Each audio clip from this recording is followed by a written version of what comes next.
The sun has begun its slow, inevitable descent behind the distant hills. It is not a dramatic sunset. It is simply the end of another day. The light turns from a harsh, bright white to a soft, hazy amber, casting long, uniform shadows across the grid of the Roman camp. This is a time of peace. There are no enemies at the gates. There are no shouts of alarm. There is only the steady, rhythmic breathing of a military machine settling down for the night. You do not need to listen closely. The details are here, but they are fading just like the light. If your mind wanders, let it wander. The camp will remain here, solid and unmoving, whether you watch it or not. We find ourselves standing at the edge of the Via Principalis, the main road running through the width of the fort. Under your feet, the earth is packed hard. Thousands of sandals, hobnailed with iron, have walked this path, pressing the dirt into a surface almost as hard as stone. But now the dust is still. The air is cooling. The heat of the day is lifting from the ground, rising slowly, leaving behind a comfortable, heavy stillness. To your left and to your right extend the rows of tents. They are made of leather, calf skin or goat skin, tanned to a deep, dull brown. They are identical. There is no variation. Every tent is pitched at the exact same angle. Every rope is pulled to the same tension. It is a world of perfect, boring order. The leather flaps of the tents hang heavy and motionless. There is no wind to stir them. A soldier is walking slowly down the road. He is not marching. He is not in a hurry. His duty shift is over. He wears a simple tunic of undyed wool, rough against the skin but familiar. Over it he wears the heavy larica segmentata, the segmented iron armor, but he has loosened the leather straps. The metal plates shift slightly with his movements, making a dull, clinking sound. Clink, clink, clink. It is a soft sound absorbed by the open air. He is tired. Not the exhaustion of battle, but the dull, heavy fatigue of routine. He has stood guard for hours, watching a horizon where nothing happened. Now he moves towards the edge of the camp, towards the stone building that sits near the ramparts. This building is the forica, the latrine. It is not a private place. In the Roman world, and especially here in the army, privacy does not exist. It is a concept that has no name here. The soldier does not seek solitude, for he has never known it. He seeks only relief and the mundane comfort of sitting. The building is made of local stone, cut into rough rectangular blocks. The masons were efficient. They did not smooth the outer faces of the stone. It is gray and textured, cool to the touch. The roof is tiled with terracotta, the red clay baked hard by the sun.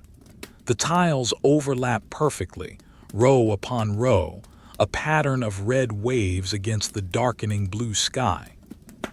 The soldier reaches the entrance. There is no door. There is no barrier. The forica is open to the air, allowing the breeze to circulate. He steps over the threshold, his sandals making a scuffing sound on the stone floor. Inside, the light is dim. The only illumination comes from the open doorway and small, high windows cut into the masonry. The air here smells of damp stone, old water, and the faint, earthy scent of human biology.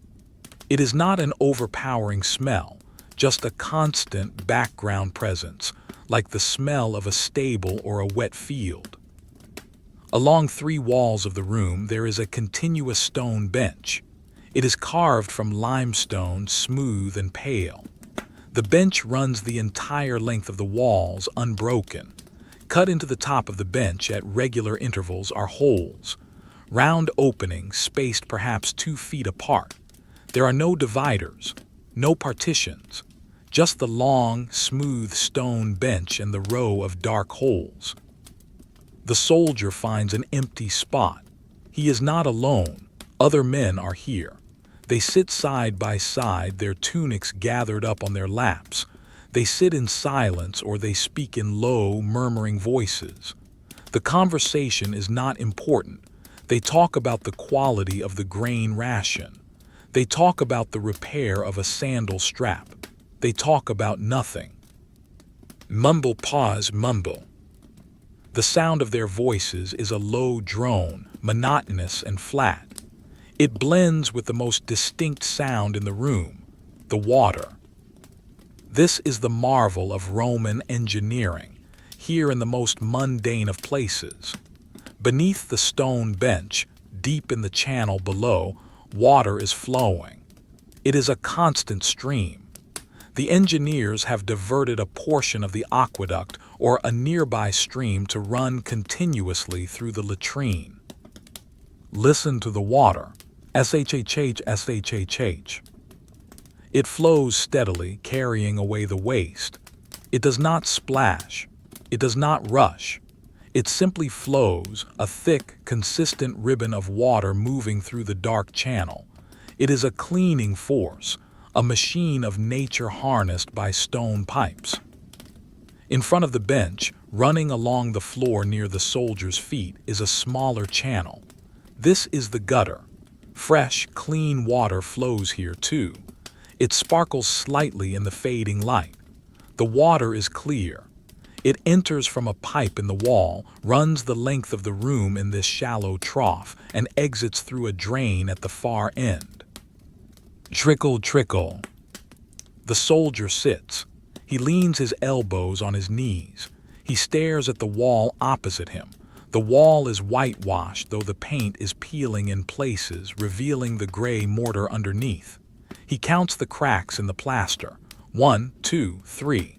A spider has spun a web in the corner. It is a small, gray spider. It sits motionless in the center of its web. The soldier watches it. The spider does not move. The soldier does not move. There is no rush here. The day is done. The commanders are in their quarters. The centurions are eating. Here on the cold stone bench, time slows down. The soldier looks down at the water flowing in the gutter at his feet. The surface of the water is smooth, like glass, only disturbed when it passes over a slightly uneven stone. It creates a small ripple, a tiny distortion of the light, which then smooths out again. He reaches for the tool of his hygiene. There is no paper. There is no soft cloth. There is the tersorium. It is a simple tool, a wooden stick, perhaps a foot long, smooth from years of handling. Attached to the end of the stick is a natural sea sponge.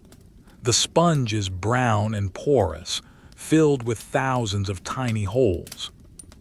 The sponges sit in a bucket near the entrance, soaking in a mixture of water and vinegar. The vinegar smells sharp and acidic, cutting through the heavy air of the room. The soldier takes the stick. The wood is wet. The sponge is heavy with liquid. He uses it. It is a functional act, a necessary act. There is no comfort in the texture, only the efficiency of the sponge. When he is finished, he rinses the sponge in the fresh water flowing in the gutter at his feet. A splash, swish. He watches the water wash through the pores of the sponge. He squeezes it out. He dips it again. The water carries the dirt away, swirling it down the drain, out of the fort, back to the river, back to the earth. He replaces the stick in the bucket for the next man. It is a communal object, shared by the century, shared by the cohort. In the Roman army, you share your food, you share your tent, you share your danger, and you share the sponge. It is simply how things are. The soldier stands up. He adjusts his tunic. He tightens the belt, the balteus, around his waist. The leather of the belt is old and soft. He feels the weight of his armor settle back onto his shoulders. He walks towards the exit. The sky outside has changed. The amber light is gone, replaced by the deep, bruised purple of twilight. The first star is visible, a faint pinprick of white high in the west. He steps out of the forica. The air outside feels fresher, though still still. The temperature has dropped another degree. The stone walls of the fort are radiating the heat they absorbed during the day, creating a warmth that lingers near the masonry. He begins the walk back to his tent. The camp is quieter now. The sounds of work have ceased. There is only the sound of his own footsteps and the distant, rhythmic chirping of a cricket hidden somewhere in the dry grass near the wall. Chirp, chirp, chirp. The repetition is endless. It is a sound that demands nothing of you. It is just there. As he walks, he passes the granary. It is a massive building, raised off the ground on short stone pillars to keep the grain dry and away from rodents. The air under the floor of the granary is dark and cool. The soldier does not look at it. He has seen it 1,000 times. He knows exactly how many pillars there are. He knows the shape of the roof. He turns a corner. The rows of tents stretch out before him, disappearing into the gloom. A few torches have been lit, casting small, flickering pools of orange light on the ground. The firelight does not reach far. It only serves to make the shadows deeper. The soldier walks. His mind is empty. He is not thinking of the past. He is not thinking of the future. He is simply existing in this moment, moving from the stone bench of the latrine to the leather floor of his tent. The ground is uneven here. A small rut caused by a wagon wheel days ago has hardened into the dirt. He steps over it without looking. His body knows the path. His muscles know the terrain. He reaches his tent. He pushes aside the leather flap. Inside it is dark. The smell of leather is strong here, mixed with the scent of straw and sleeping men. His 7 tent mates are here. Some are already asleep. Others are lying on their backs, staring up at the darkness. The soldier unbuckles his armor. The metal plates come apart. He lays them on the ground piece by piece. The chest plate, the back plate, the shoulder guards, they make a dull thud as they touch the earth. He sits on his bedding. It is a simple pallet of straw covered with a rough wool blanket. It is not soft, but it is off his feet. He leans back. The day is truly over. The stone of the latrine is behind him. The flowing water is behind him. Now there is only the stillness of the tent. Outside, the wind picks up slightly, brushing against the leather walls. Rustle hush. The camp sleeps. The empire sleeps. And the water in the aqueduct continues to flow mile after mile, bringing the river to the stone in a cycle that never ends. There is nothing more you need to do. The history is written. The stones are set. You can rest. The night has deepened. The purple of the twilight has completely dissolved into a heavy, absolute black. Above the Roman camp, the sky is a vast, silent dome. If you were to look up, you would see stars, sharp and cold, unchanging in their positions. But here on the ground, the darkness is thick. The only light comes from the moon, which has just begun to rise over the eastern ridge. It is a half-moon, pale and indifferent. It casts a silver sheen over the rooftops of the barracks, turning the red terracotta tiles into a field of gray scales. We move away from the tents now. We leave the sleeping soldiers to their dreams. We move slowly towards the highest point of the camp near the northern gate. Here stands a structure that never sleeps. It does not breathe, but it has a pulse. It is the Castellum Aquae, the water tower. The water that fed the latrine in the previous hour begins its journey here. Let us watch it. There is no hurry. The water will flow whether we watch or not. The tower is a simple brick structure, raised high to create pressure. Inside, there is a large lead tank. The water arrives here from the aqueduct, having traveled miles from the mountains. It is tired water, having journeyed through tunnels and over arches. Now it rests for a moment in the tank. A soldier stands guard at the base of the tower. He is wrapped in a heavy wool cloak, a sagum dyed a dark, muddy green. The wool is thick and scratchy, but it keeps the night chill away from his bones. He leans against the brickwork. The bricks are cold. He feels the cold seeping through his cloak, a slow, steady transfer of temperature. He is not looking for enemies. He is listening to the water. Inside the tower, the water enters the tank with a low, churning sound. Glug shhh, glug. It is a sound of constant motion. The water swirls in the basin. This is the settling tank. Here, the sand and the grit from the river sink to the bottom. They form a layer of soft, dark mud. The mud builds up inch by inch, day by day. Someone will have to clean it eventually, but not tonight. Tonight, the mud just sits there, silent and submerged. The soldier looks down at the ground. Emerging from the base of the tower are the pipes. These are the fistulae. They are made of lead. They are gray, dull, and heavy. The lead has been beaten into sheets and then rolled around a wooden core to form a tube, the seams soldered shut with molten metal. The pipes look like thick, gray snakes lying in the dirt. They are cold to the touch. Condensation has formed on their outer surface. Tiny droplets of water cling to the lead, gathering together until they become too heavy, and then they slide down the side of the pipe to the earth.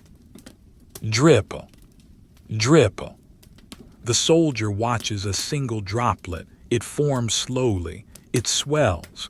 It holds on for a second longer than seems possible. Then it falls. It hits a small pebble on the ground. The pebble is wet. This system is the veins of the fort. One pipe leads to the commander's house, the praetorium. Another leads to the bathhouse. And the third, the largest and most important, leads to the continuous flush of the latrines. The soldier shifts his weight from his left foot to his right foot. The gravel crunches softly beneath his caligy boots. Crunch. He sighs. His breath forms a small cloud of white mist in the cold air. It hangs there for a moment, suspended, before dissolving into nothingness. He is bored. It is a profound, deep boredom that stretches out in all directions.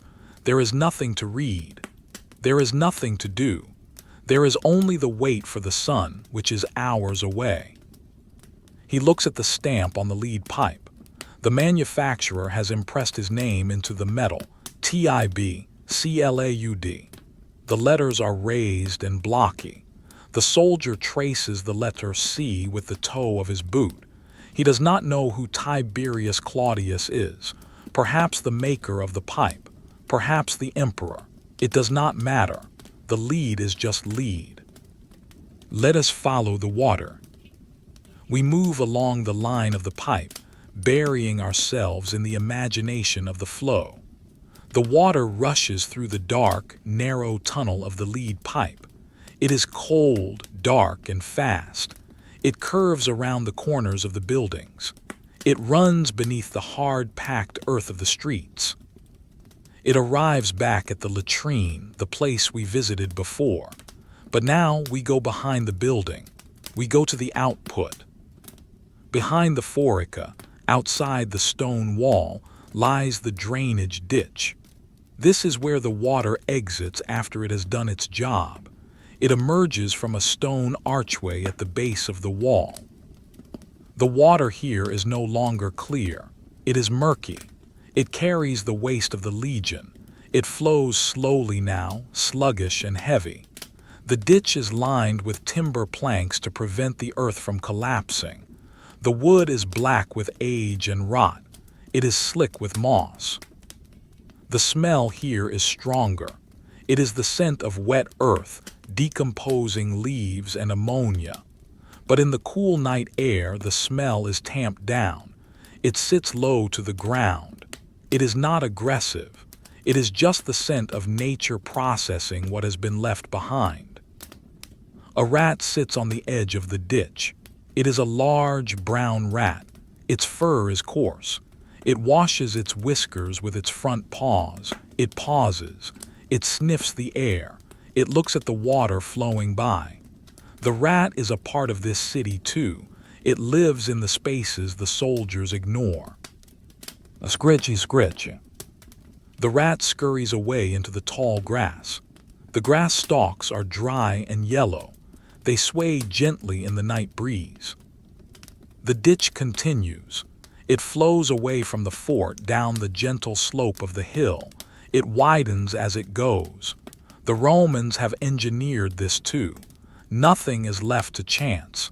The waste must be taken away. Farther down the slope, the ditch merges with a natural stream. The man-made line meets the chaotic curve of nature.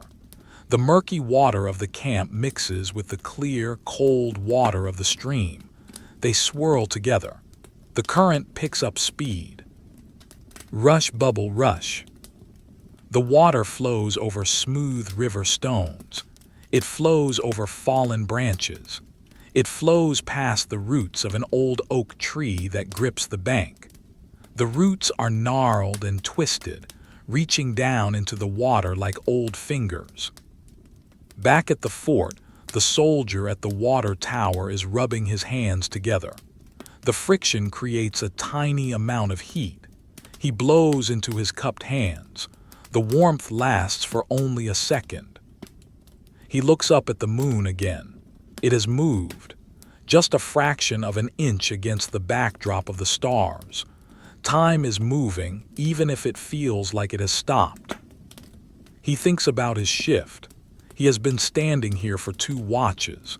He has 2 more to go. He thinks about the bread he will eat in the morning. It will be hard and dry. He will dip it in wine to soften it. He anticipates the taste of the sour wine. It is a small thought, a tiny comfort, but it occupies his mind for several minutes. He walks a slow circle around the water tower. 1 step, 2 steps, 3 steps. He checks the brickwork. It is solid. He checks the lead pipes. They are still leaking their slow condensation. Nothing has changed. The camp is a machine of repetition. The water comes in. The water goes out. The soldiers wake. The soldiers sleep. The guard watches. The guard waits. There is a sense of heavy safety in this boredom. If the routine is unbroken, it means they are safe. Excitement means danger. Boredom means survival. The soldier prefers the boredom. He prefers the cold toes and the numb fingers to the chaos of the alarm. He leans back against the bricks. He closes his eyes for a moment. He is not sleeping. He is just resting his eyes. He listens to the wind passing through the upper arches of the tower. It makes a low, hollow whistling sound. Woo! It is a lonely sound, but it is soft. It blends with the gurgle of the water in the tank. A glug, woo, drip. The world has narrowed down to these 3 sounds: the water, the wind, and the drop. Let your focus drift to the texture of the bricks behind him. They are rough. They were baked in a kiln miles away. The clay was dug from a riverbank by men whose names are forgotten. They molded the clay into rectangles. They dried them in the sun. They fired them. And now the bricks sit here, holding up a tank of water in the middle of the night. Every brick has a surface of tiny pits and bumps. If you were to run your hand over them, you would feel the history of the earth. The soldier's cloak catches on the rough surface as he shifts. The night is long. There is no rush to get to the dawn. The dawn will come when it is ready. For now, there is only the shadow. Far away beyond the perimeter of the camp, a dog barks. Once, twice. Then silence returns. The silence is heavier now than it was before. It presses down on the camp like a blanket. The soldier opens his eyes. He looks at the ground. He sees a beetle crawling near the pipe. It is a black beetle, hard-shelled and slow. It navigates the terrain of pebbles and dirt clods. It climbs over a twig. It stumbles. It rights itself. It continues. The soldier watches the beetle. He does not interfere. He is a giant to this beetle, a statue of wool and iron standing in the moonlight. But he is a gentle statue. He simply watches.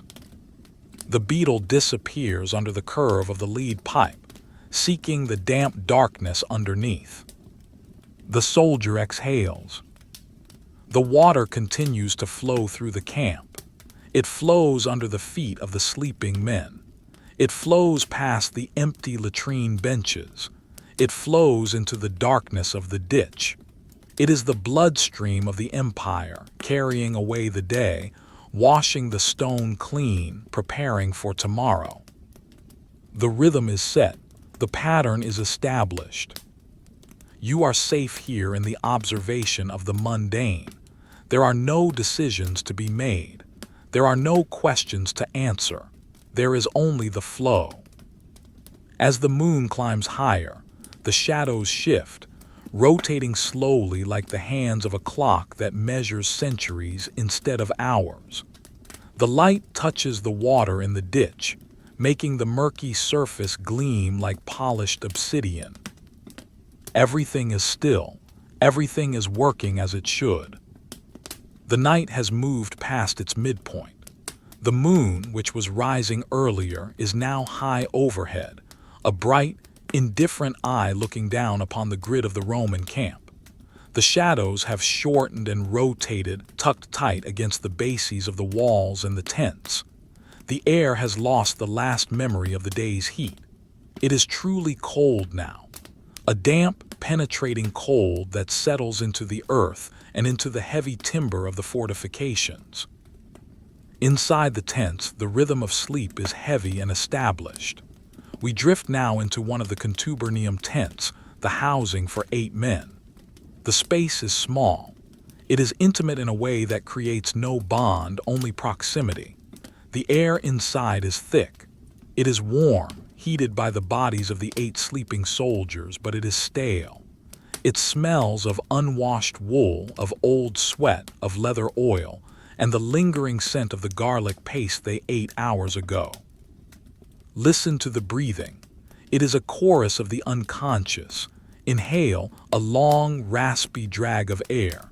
Exhale, a soft whistle through a nose broken long ago in training. Shift, the rustle of straw as a man turns over. One soldier wakes. He does not wake with a start.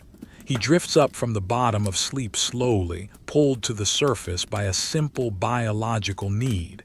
His eyes open. For a moment, he sees nothing. The darkness inside the tent is absolute.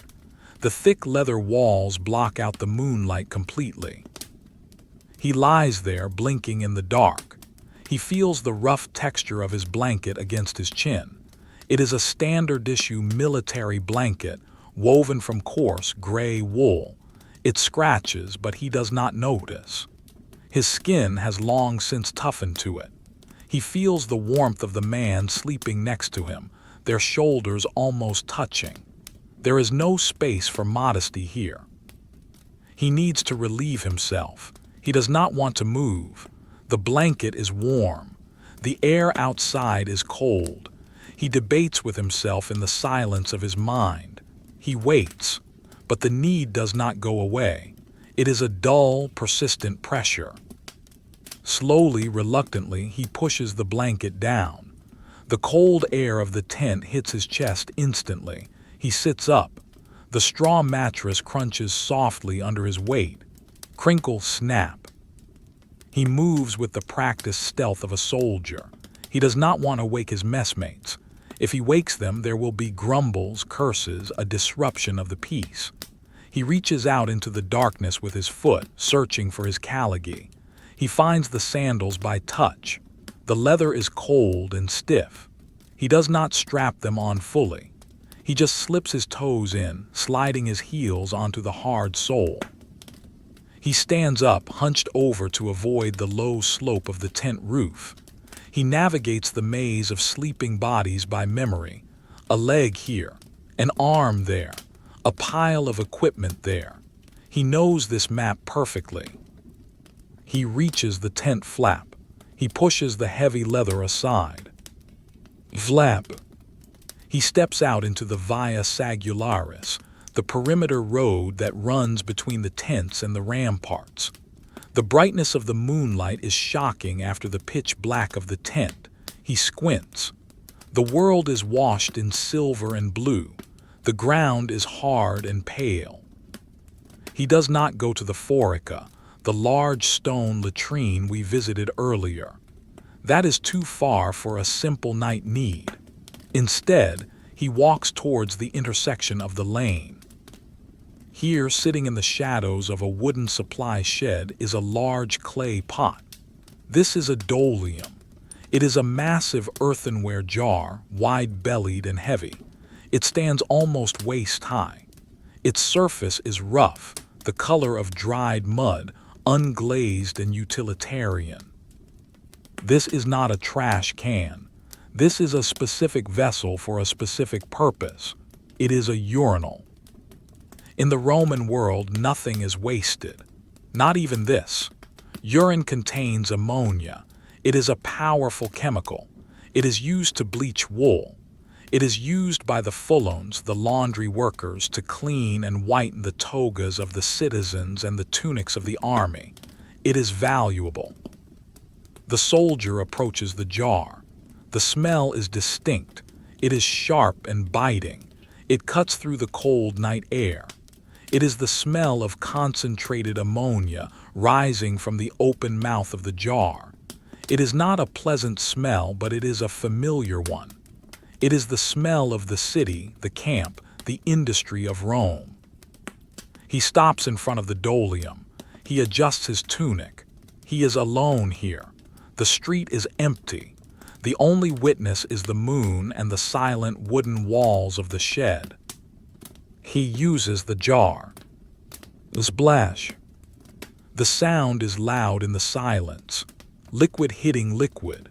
The jar is already half full from the contributions of other men throughout the night. The sound changes pitch slightly as the level rises. It is a hollow, echoing sound, amplified by the curve of the pottery. Splash ripple. He stares at the rim of the jar while he waits. The rim is thick and rolled. There is a chip in the clay on the left side, a jagged scar where it must have been dropped or bumped by a cart. He looks at the texture of the clay. It is porous. He imagines the potter who made this. The wheels spinning. The wet clay rising under dirty hands. The fire of the kiln hardening it. Now it sits here, on a cold street corner in a military camp, receiving the waste of the legion.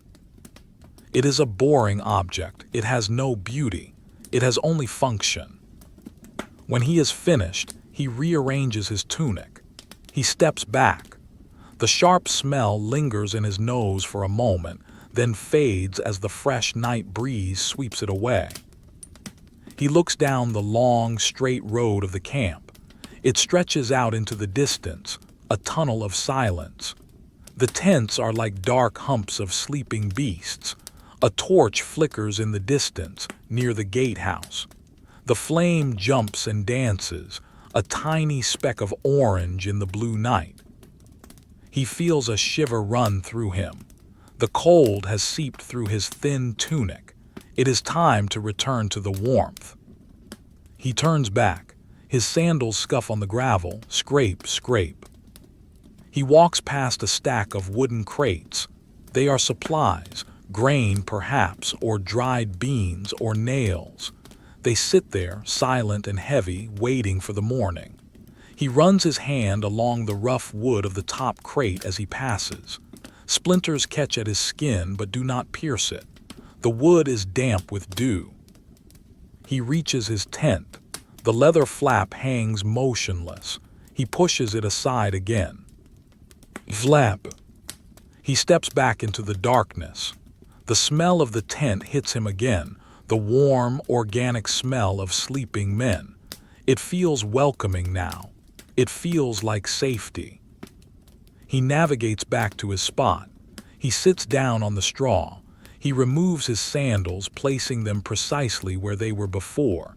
He lies back. The straw rustles. Rustle, settle. He pulls the coarse blanket up to his chin. He curls onto his side, seeking the warmth he left behind. It is still there, trapped in the fibers of the wool. He closes his eyes. His mind drifts. He does not think of the ammonia. He does not think of the jar. He thinks of nothing. The interruption is over. The routine has been maintained.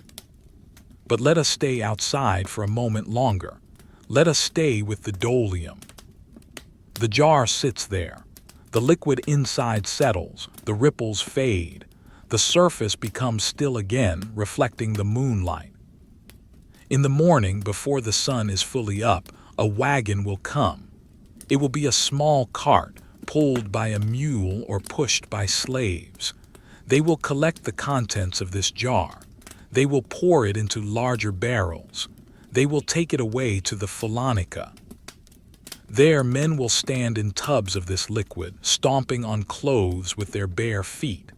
They will work the ammonia into the fabric, bleaching it, cleaning it. It is a hard, smelly job, but that is tomorrow. That is the world of work. Right now, in the deep silence of the night, the jar is just a shape in the dark. A moth flutters down from the eaves of the wooden shed. It is a pale, dusty moth. It lands on the rim of the jar. It rests there, opening and closing its wings slowly. Flutter, pause, flutter. The moth does not know what this vessel is. It only knows that the clay is solid. It rests. The wind shifts slightly. It brings the sound of a horse stamping its hoof in the stables far away on the other side of the camp. Thud. And then silence again. The Roman peace is built on these things, on stone walls, on iron swords, and on clay jars placed on street corners. It is a system of total order. Everything has a place. The soldier in his tent, the water in the pipe, the waste in the jar. There is a deep, resonant comfort in this order. Nothing is out of place. Nothing is unpredictable. You do not need to worry about what will happen next, because it is exactly the same as what happened yesterday. The shadows on the ground have moved another inch. The moon continues its slow arc.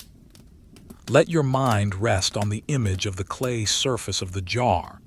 Imagine running your finger over it. It is cold. It is gritty. It is solid. It is real. It is boring. The camp breathes in and out. The soldier in the tent is asleep again. His breathing has joined the rhythm of the others. Inhale. Exhale.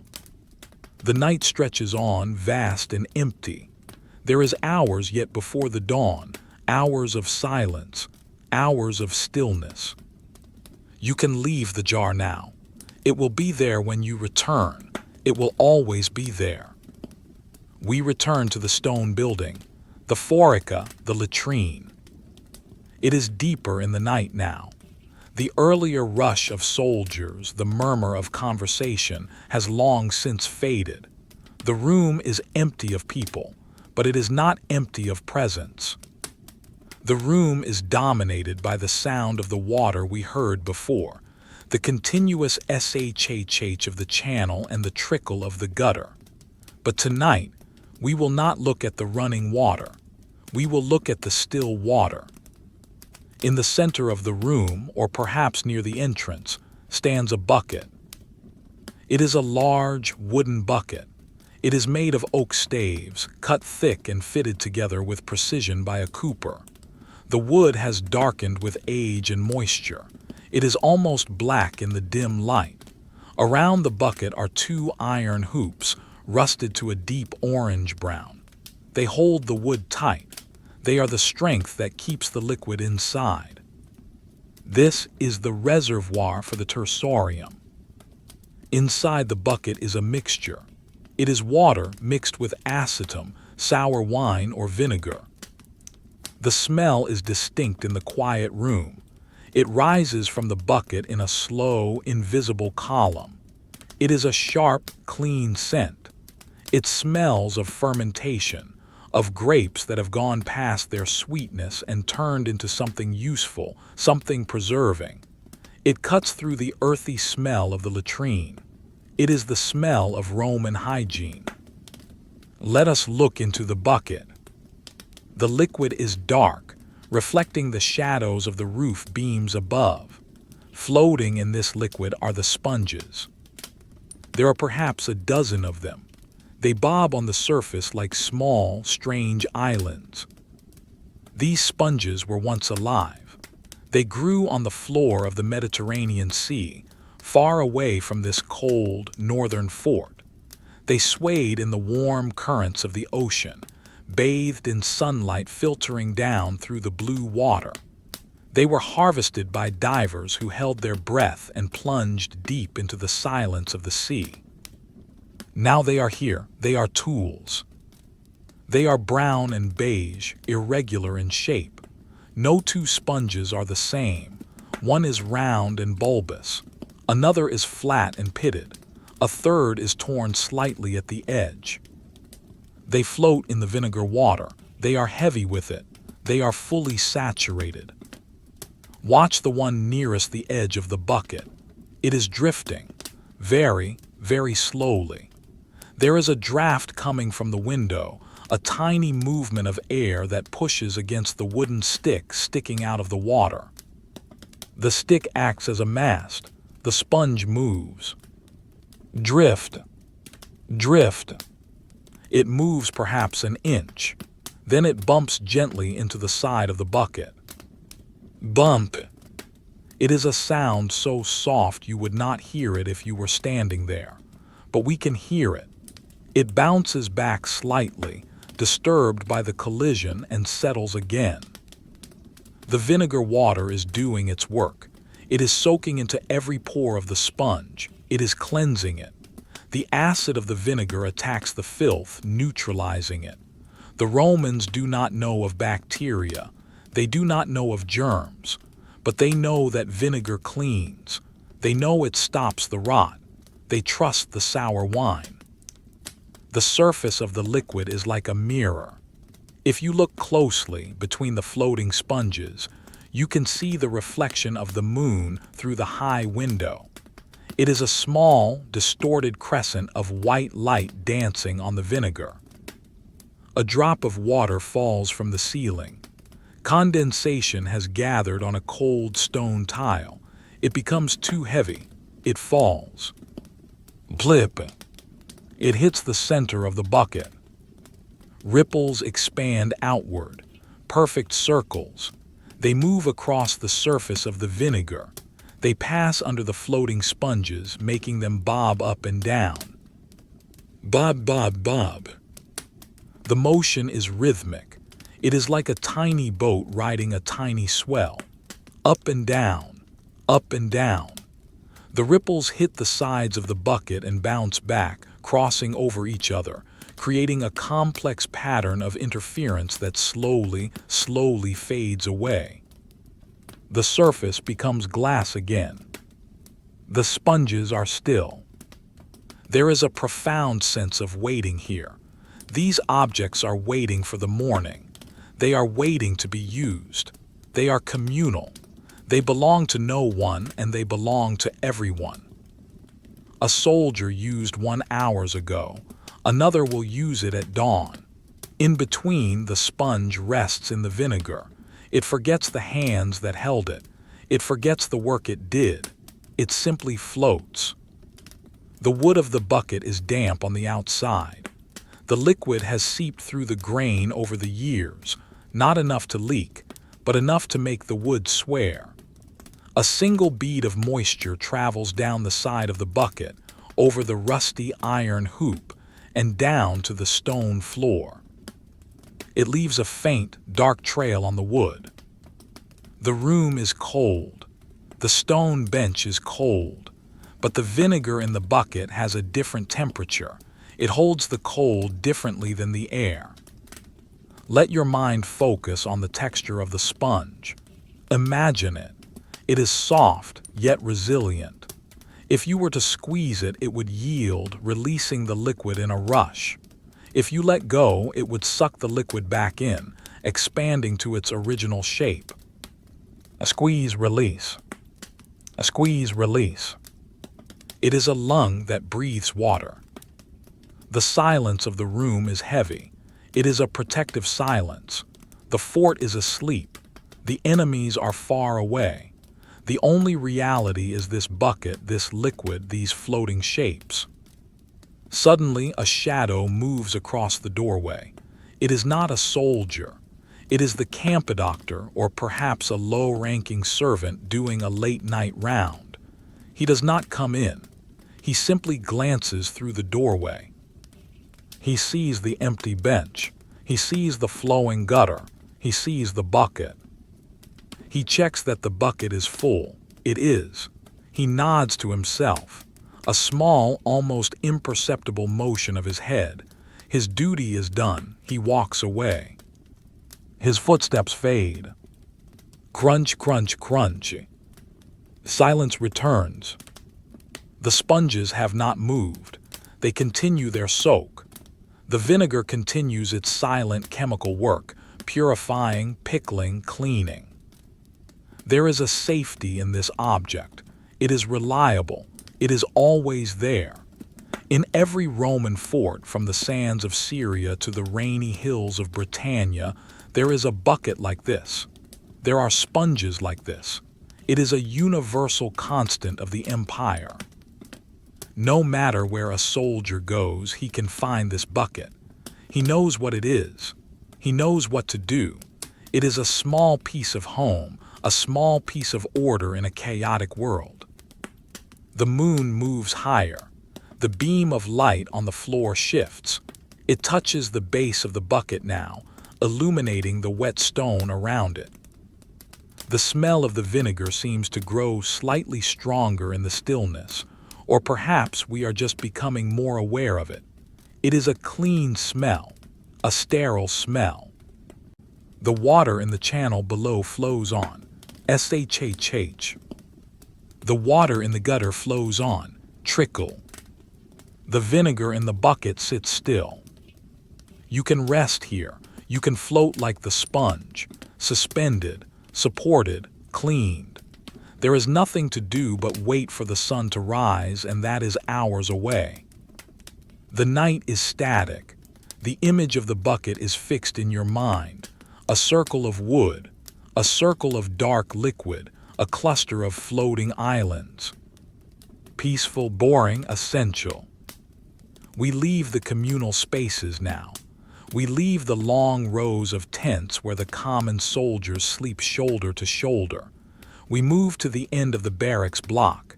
Here, the structure is different. It is larger. It has walls of timber and plaster, not just leather flaps. This is the quarter of the centurion. He is the commander of these 80 men. His rank affords him many things: better pay, better food, and most importantly tonight, a wall between him and the others. But inside, the air is just as cold. The room is dark, but not pitch black. In the corner, a bronze brazier sits on the floor. The fire inside has died down hours ago. Now there are only embers. They are deep red, pulsing slowly with the airflow in the room. They are covered in a layer of gray ash. Glow, fade, glow. The light from the embers is weak. It casts long, trembling shadows across the floor. It reveals the furniture of a career soldier, a heavy wooden desk, a rack for armor, a vinewood staff, the symbol of his office, leaning against the wall. And under the bed, hidden in the shadow, is an object.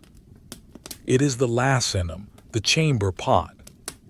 For the common soldier, relief means a walk in the cold to the stone bench we visited earlier. For the centurion, there is this small luxury. He does not have to leave his room. The lacenum is made of bronze. It is a simple, functional vessel. It has a wide rim and a handle on one side. The metal is old. It has traveled thousands of miles. It has been dented in baggage wagons. It has been scrubbed with sand. It has a dull, greenish patina in the crevices where the polishing cloth does not reach. The metal is cold. It has absorbed the temperature of the floor. It is a freezing, solid weight in the darkness. The centurion is asleep. He is a heavy man, older than the soldiers outside. His breathing is labored. Snore wheeze. He shifts in his bed. The ropes of the bed frame creak under his weight. Creak. He wakes. It is not a sudden awakening. It is the slow, groggy realization of an old body. His joints are stiff. The damp air of the fort has settled into his knees. He stares up at the ceiling beams. He can barely see them. He listens to the silence of his room.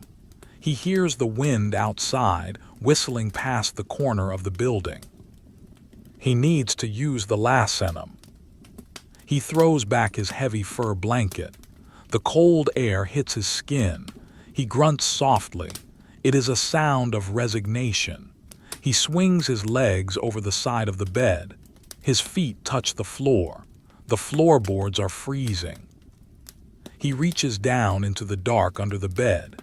His hand searches. It brushes against a sandal.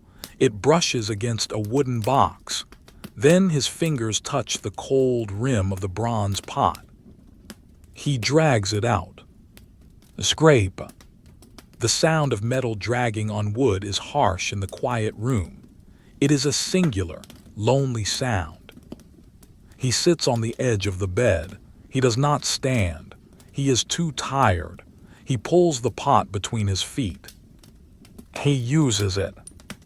Tinkle splash. The sound is different here than in the large stone latrine. It is confined. It is metallic. The liquid hits the bronze bottom of the pot. It swirls. The sound rises up, filling the small space of the room for a few seconds. It is a private sound, shielded by the timber walls. There is no conversation. There is no flowing water. There is only the centurion and the bronze vessel. The smell rises. It is sharp and warm, contrasting with the cold, stale air of the room. It mixes with the smell of the dying charcoal in the brazier and the scent of old leather from his armor. When he is finished, he pushes the pot away with his foot. A clang. It hits the leg of the bed. The liquid inside sloshes but does not spill. The centurion sighs. He rubs his face with his calloused hands. The stubble on his chin makes a scratching sound. A scritchy scritch. He does not empty the pot. That is not his job. In the morning when the sun is up, a slave or a servant will come. They will take the bronze pot. They will carry it out.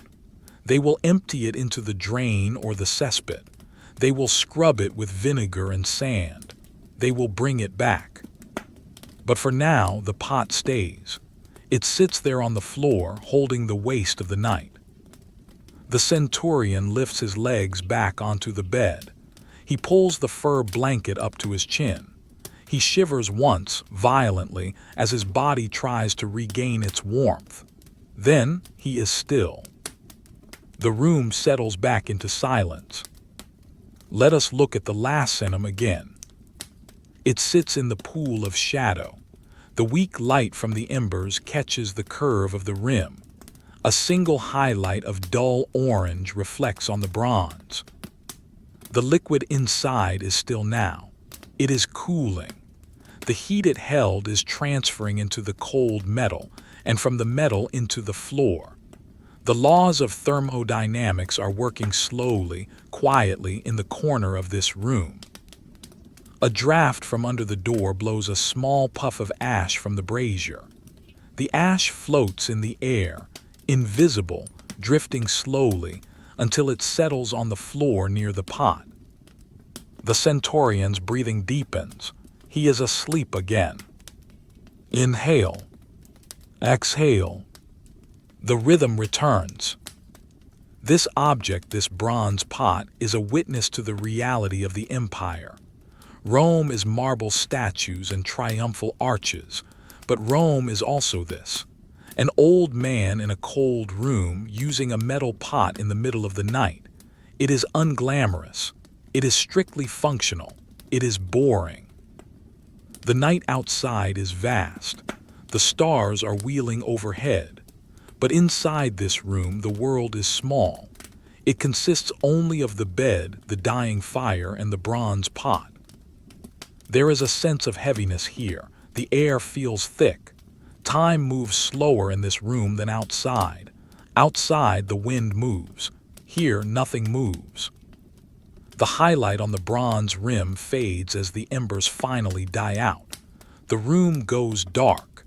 The orange glow disappears, leaving only the gray of the ash. Now you cannot see the pot. You only know it is there. You know its shape, you know its weight, you know its contents.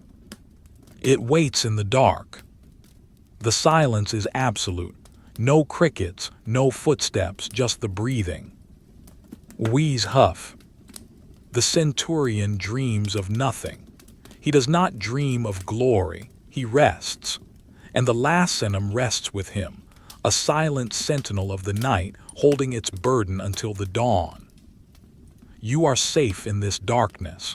There is nothing to see. There is nothing to judge. There is only the quiet existence of objects in a sleeping room. The floorboards settle, creak. And then silence. The night has settled into its deepest, heaviest phase.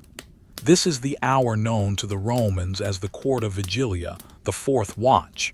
It is the time when the human spirit is at its lowest ebb. The camp is silent. Even the crickets have stopped their chirping, driven into the earth by the cold. The moon is now descending in the west, its light weaker, filtered through a thin layer of high mist that has drifted in from the river. The silence is absolute, until slowly a new sound emerges from the darkness. It is a low, grinding sound. Creak groan.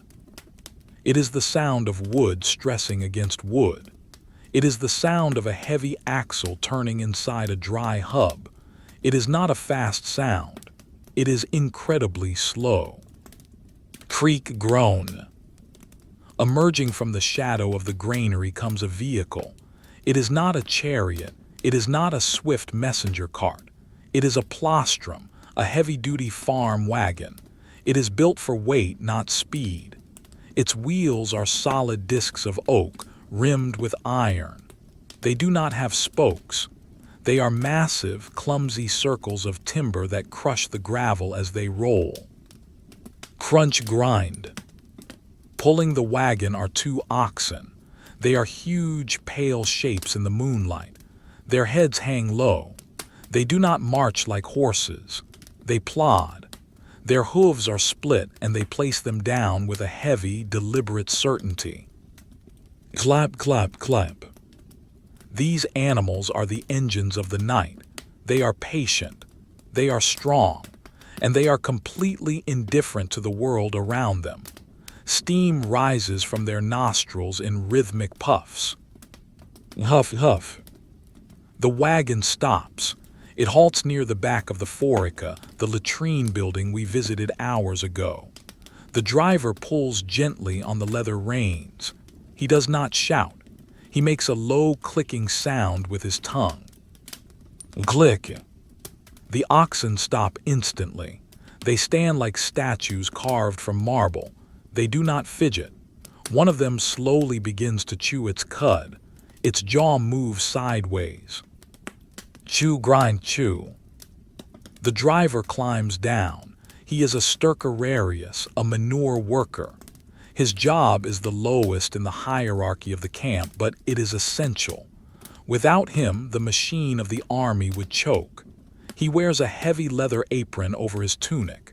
His boots are high, reaching his knees. He walks to the back of the wagon. He unhooks a long wooden shovel. The handle is polished smooth by decades of hands.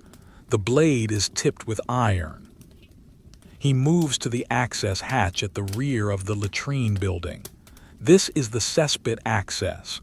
Not all waste flows into the river. Some settles, some must be removed. He lifts the wooden cover of the pit. It is heavy. He heaves it aside. Thud. The smell is released, but in the freezing air it does not travel far. It hangs low over the open hole, a dense, organic cloud. The worker does not react. He has no opinion on it. To him, it is just weight. It is just matter to be moved. He begins to shovel. This is a rhythm of pure labor. He lowers the shovel, scrape. He lifts the load, grunt. He turns his body, swish. He deposits it into the wagon, slop. The sound is wet and heavy. It is the sound of biology returning to the earth. Scrape, lift, turn, slop. Scrape, lift, turn, slop. The rhythm is hypnotic. It is slow. He does not rush. If he rushes, he spills. If he spills, he has to clean it up. So he moves with a methodical, boring precision. The wagon bed is lined with straw to absorb the liquid. The waste lands on the straw. It piles up, mound by mound. The oxen wait. The ox on the left shifts its weight. The wooden yoke around its neck creaks. Kriyak. The ox blinks its large, dark eye. It looks at the stone wall. It sees nothing. It thinks nothing. It simply exists in the harness. The driver stops for a moment. He leans on his shovel. He looks up at the sky. The mist is thickening, blurring the stars.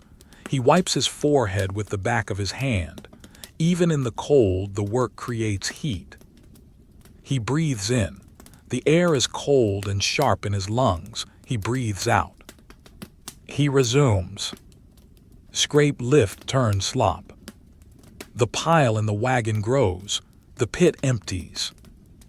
This is the hidden life of the Roman Empire. While the generals dream of conquests and the senators dream of debates, this man stands in the dark, moving the byproduct of existence with a wooden shovel. It is a task that has been done for thousands of years and will be done for thousands more. It is the definition of mundane. Finally, the shovel scrapes against the stone bottom of the pit. Scritch. It is done. He replaces the wooden cover of the pit. He stomps on it with his boot to ensure it is seated correctly. Thump. He hangs the shovel back on the side of the wagon. The iron hook clinks against the wood. Clink. He climbs back onto the driver's bench. The wood is cold. He picks up the reins. He clicks his tongue again. Click. The oxen lean forward. Their muscles bunch under their thick skin. The yoke pushes against their shoulders. The heavy wheels of the wagon begin to turn. Groan, crunch. The wagon moves. It does not go back into the camp. It heads for the gate. Specifically, the Porta di Cumana, the rear gate of the fort. The guard at the gate sees them coming. He does not challenge them. He knows the wagon. He knows the driver. He knows the smell. The guard leans against the heavy timber mechanism of the gate. He pushes. The gate opens just enough to let the wagon pass. The hinges are well oiled, but they still complain under the weight of the massive doors. Rumble. The wagon passes through the opening.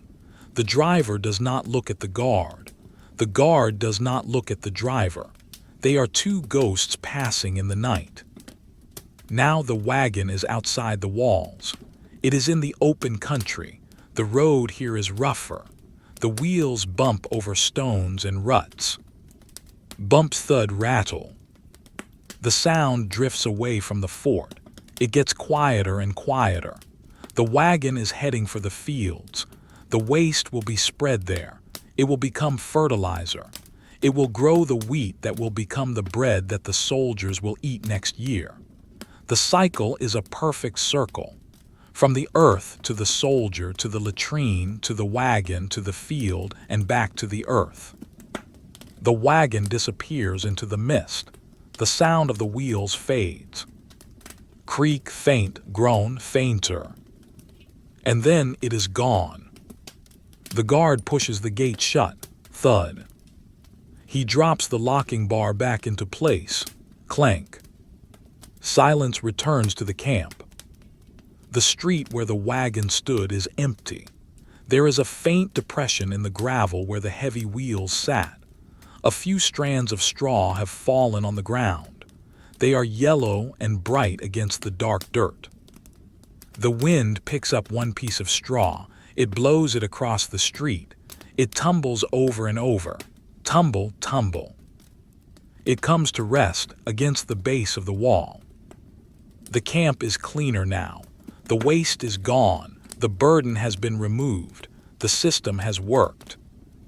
You are left standing in the empty street. The air feels lighter, though it is still freezing. The routine of the night is proceeding exactly as it should. There are no surprises. There is no drama. There is only the slow, necessary maintenance of life. The mist lowers. It wraps around the tops of the tents, softening their outlines. The world is becoming fuzzy. The sharp edges of the Roman architecture are blurring into a soft gray haze. It is a blanket of cloud. It muffles sound. It dampens light. You can rest in this grayness. The wagon has done its work. You do not need to follow it. You can stay here in the quiet safety of the empty road. Everything is still. Everything is silent. Everything is boring. The mist that swallowed the waste wagon has now settled over the entire camp. It clings to the ground, swirling around the ankles of the few sentries left awake. But we are moving away from the dampness. We are seeking the driest place in the entire fortress.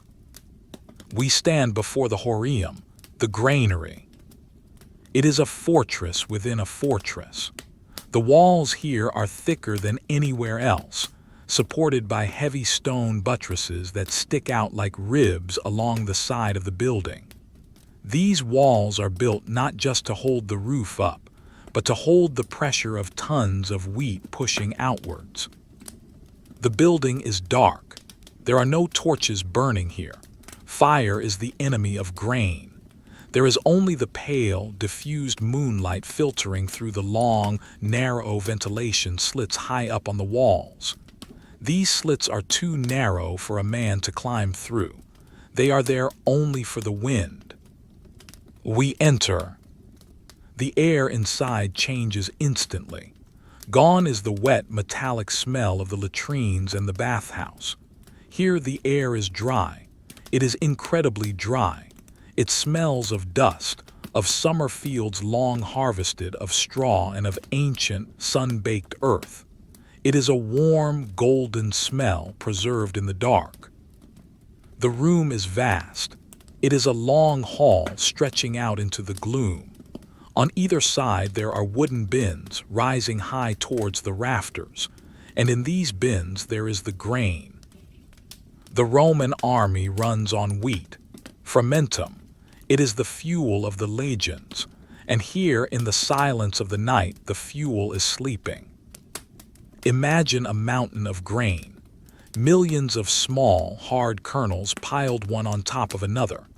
They are a deep, honey-brown color, though in the dark they look gray. They form slopes and valleys, miniature landscapes of food. Everything is still, but if you listen very, very closely, the grain is alive with physics. Gravity is constantly pulling on the pile. Every kernel is trying to find a lower place. Occasionally, deep within the mound, a single grain shifts. It slips. As they change, this tiny movement triggers a chain reaction. 3 more grains slide, then 10, then 100. It is a miniature landslide happening in slow motion in the dark. Rustle. The sound is soft, like silk being dragged over stone. It lasts for a second and then the pile stabilizes again. Silence returns. The floor we are standing on is not touching the ground. This is a marvel of engineering. The entire wooden floor is raised up on small stone pillars, called pili, about 3 feet high. Beneath us, under the floorboards, there is a void. Cool air circulates there constantly, drawn in through vents at the bottom of the walls. This air keeps the grain dry. It prevents the rot. It prevents the mold. Picture the darkness under the floor. It is a perfect, cool, empty space. Nothing lives there. It is just a channel for the wind. The air moves silently through the forest of stone pillars, a ceaseless, invisible river of ventilation. Back above in the grain bins, there is a small resident. A grain weevil. It is a tiny insect, smaller than a grain of rice. It has a long snout.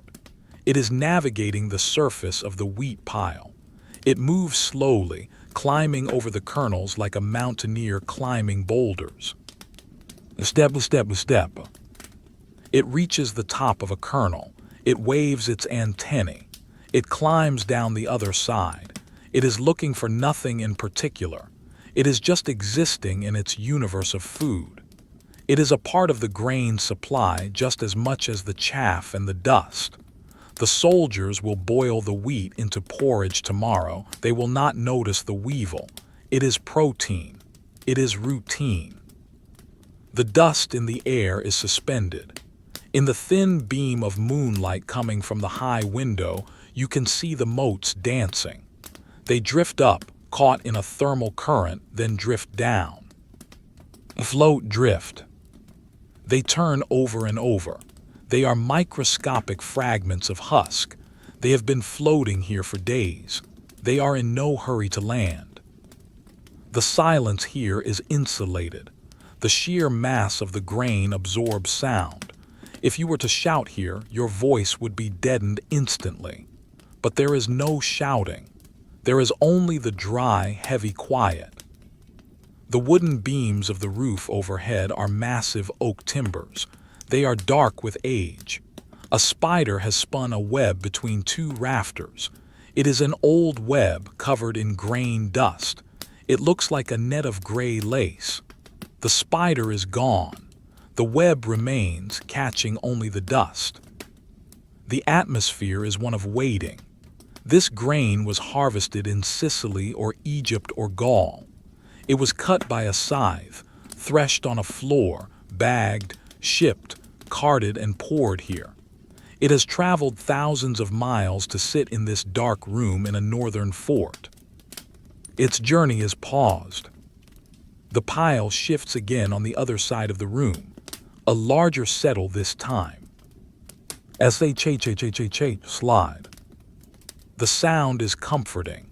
It is the sound of abundance.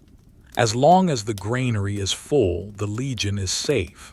Starvation is the true enemy, and here, behind these thick walls, the enemy is defeated by mountains of dry kernels. A mouse scurries along the top of a wall beam. It is high up, far away from the floor. It pauses. It looks down at the sea of grain. It knows it cannot jump. It turns and disappears into a crack in the masonry. Scritch, scratch, gone. The stillness that follows is profound. The air is so dry it almost feels ticklish in the nose. It is a clean dryness. Let your mind rest on the image of the kernels.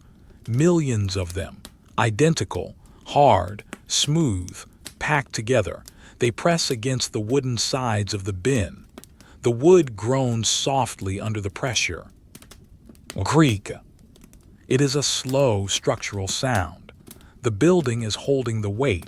It is doing its job. You are safe here. It is a fortress of boredom. There is nothing to do here but wait. The grain waits. The dust waits. The weevil walks. The moon moves past the slit window.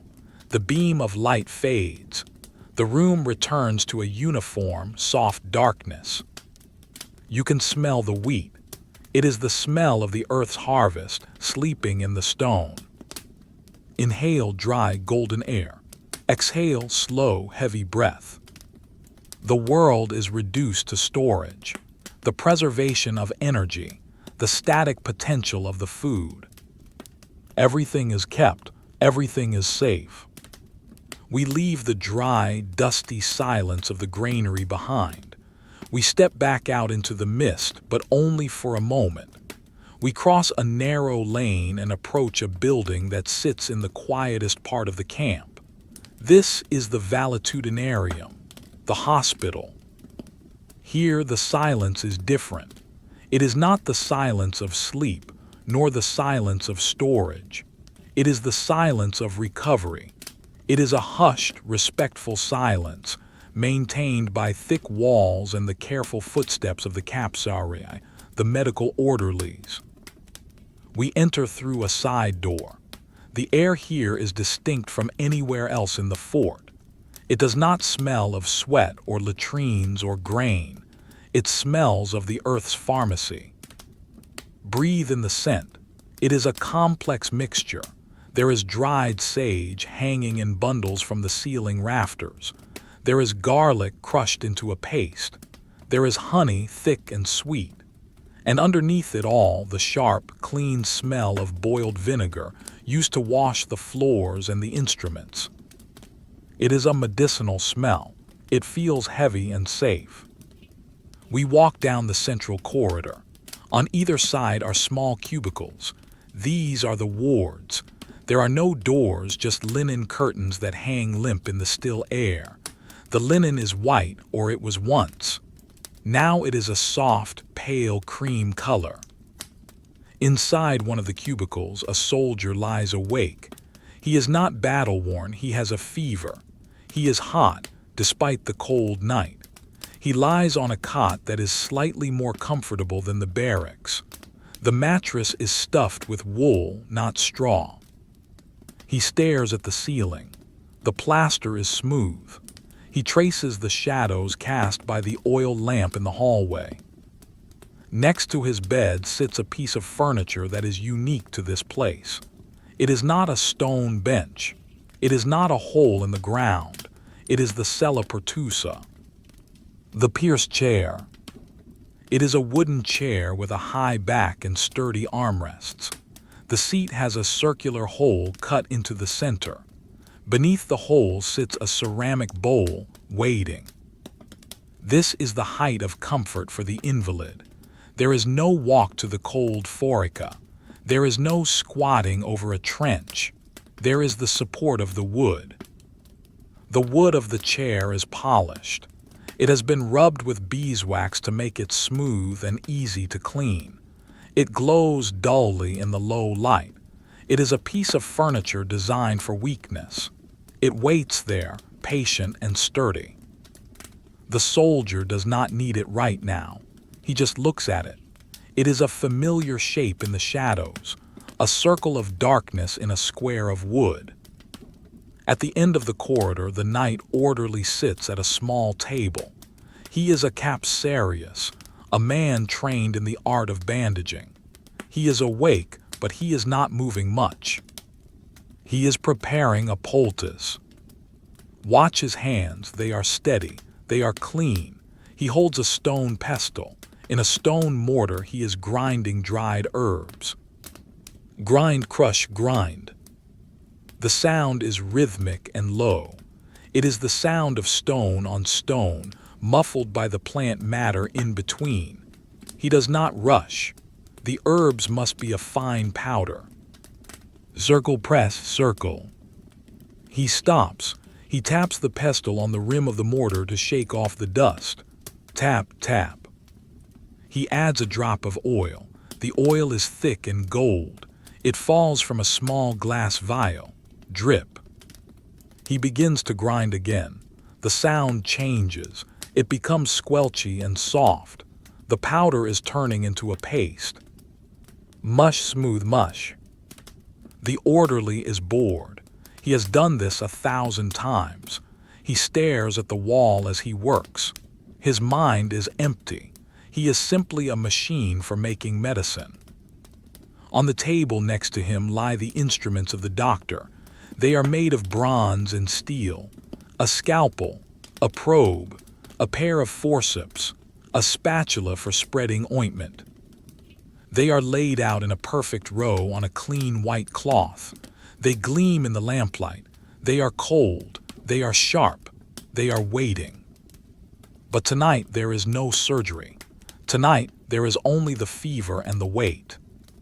Back in the cubicle, the sick soldier shifts his legs. The linen sheet rustles. Rustle, hush. He feels the sweat on his forehead. It is cooling now.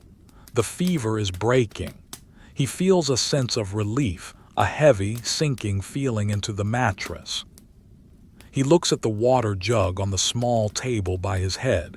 It is made of red clay. Condensation beads on the outside. He reaches out a hand. His arm feels heavy. He touches the cool clay. He does not drink. He just feels the temperature. The sella pertusa sits nearby. It casts a shadow on the floor that looks like a long, distorted keyhole. Everything in this building is designed for the body, to heal the body, to clean the body, to support the body. The orderly stands up. His chair scrapes softly on the floor. Scrape. He walks down the corridor. He wears soft shoes, felt or cloth, to dampen the sound of his steps. Pad, pad, pad. He checks the oil lamps. One is burning too high. He reaches up and adjusts the wick with a small metal pick. The flame shrinks. The light dims. The shadows grow softer. He passes the room of the soldier. He glances in. He sees the soldier is resting. He sees the empty chair. He nods. He continues his round. At the far end of the ward is the sluice room. This is where the bowls from the chairs are taken.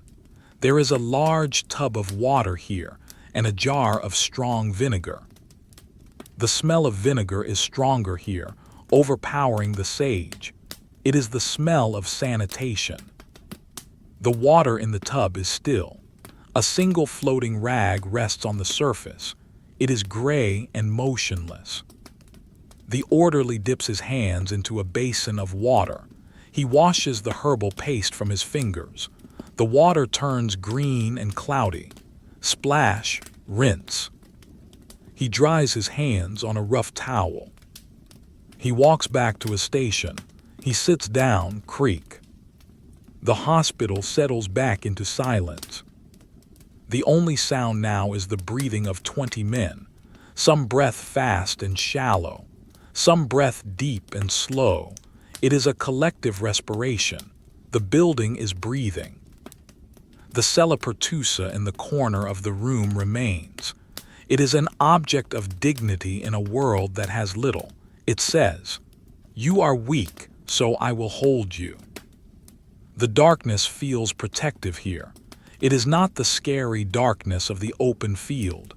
It is the darkness of a burrow, a place to hide and heal. The scent of the crushed herbs drifts down the hallway. It reaches the soldier. He smells the sage. It reminds him of the hills of home, far away in Italy. He closes his eyes. The bronze instruments on the table do not move.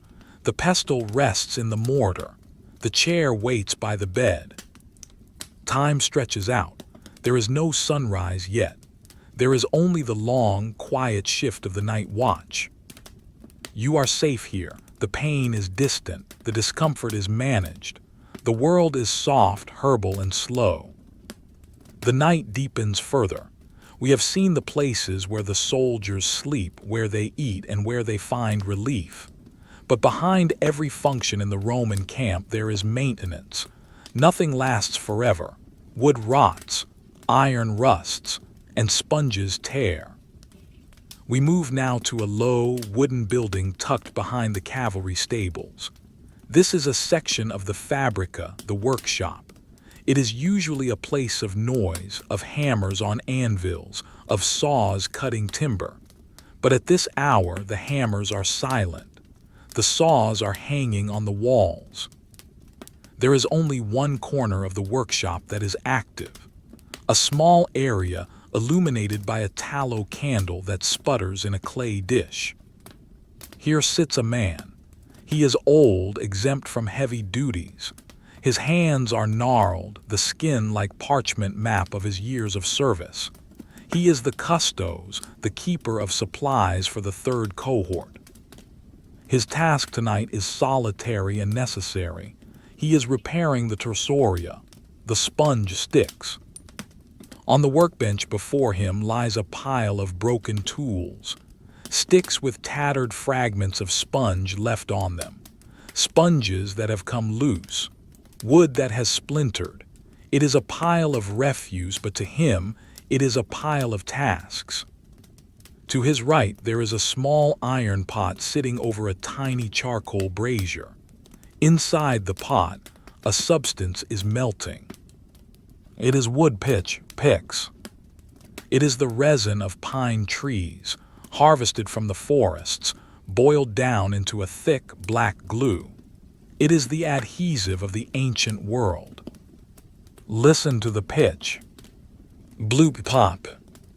The heat is gentle. The pitch is thick like molten glass. It does not boil vigorously, it simmers. A bubble of gas rises slowly from the bottom of the pot, fighting its way through the viscous black liquid. It reaches the surface. It bursts. Pop. A tiny wisp of smoke curls up. The smell hits you. It is not the smell of the latrine. It is the smell of the forest. It is a deep, rich scent of pine and campfire. It is sticky and comforting. It fills the small corner of the workshop with the memory of trees. The man reaches for a new stick. It is a piece of ash wood turned on a lathe until it is perfectly round. It is about 14 inches long. He runs his hand along it. Slide. He is checking for splinters. The wood must be smooth. If it is rough, it will hurt the hand of the soldier. He finds a small rough patch. He picks up a piece of shark skin, shagreen, which acts as sandpaper. He rubs the wood. A scritch, a scritch, a scritch. The sound is dry and rhythmic. He sands away the imperfection. He blows the dust away. Puff. The dust floats in the candlelight, settling on the workbench like snow. Now he picks up a sponge. This is a new sponge taken from the dry stores. It is stiff and scratchy. It has not yet been softened by water and vinegar. It is a pale, sandy yellow. It is shaped like a small fist. He examines the sponge. He finds the natural opening at the base, the place where it grew on the rock. He widens it slightly with his thumb. The pitch is ready. He dips the end of the wooden stick into the black, hot glue. Dip. He twists it. The pitch coats the wood in a shiny black layer. He lifts it out.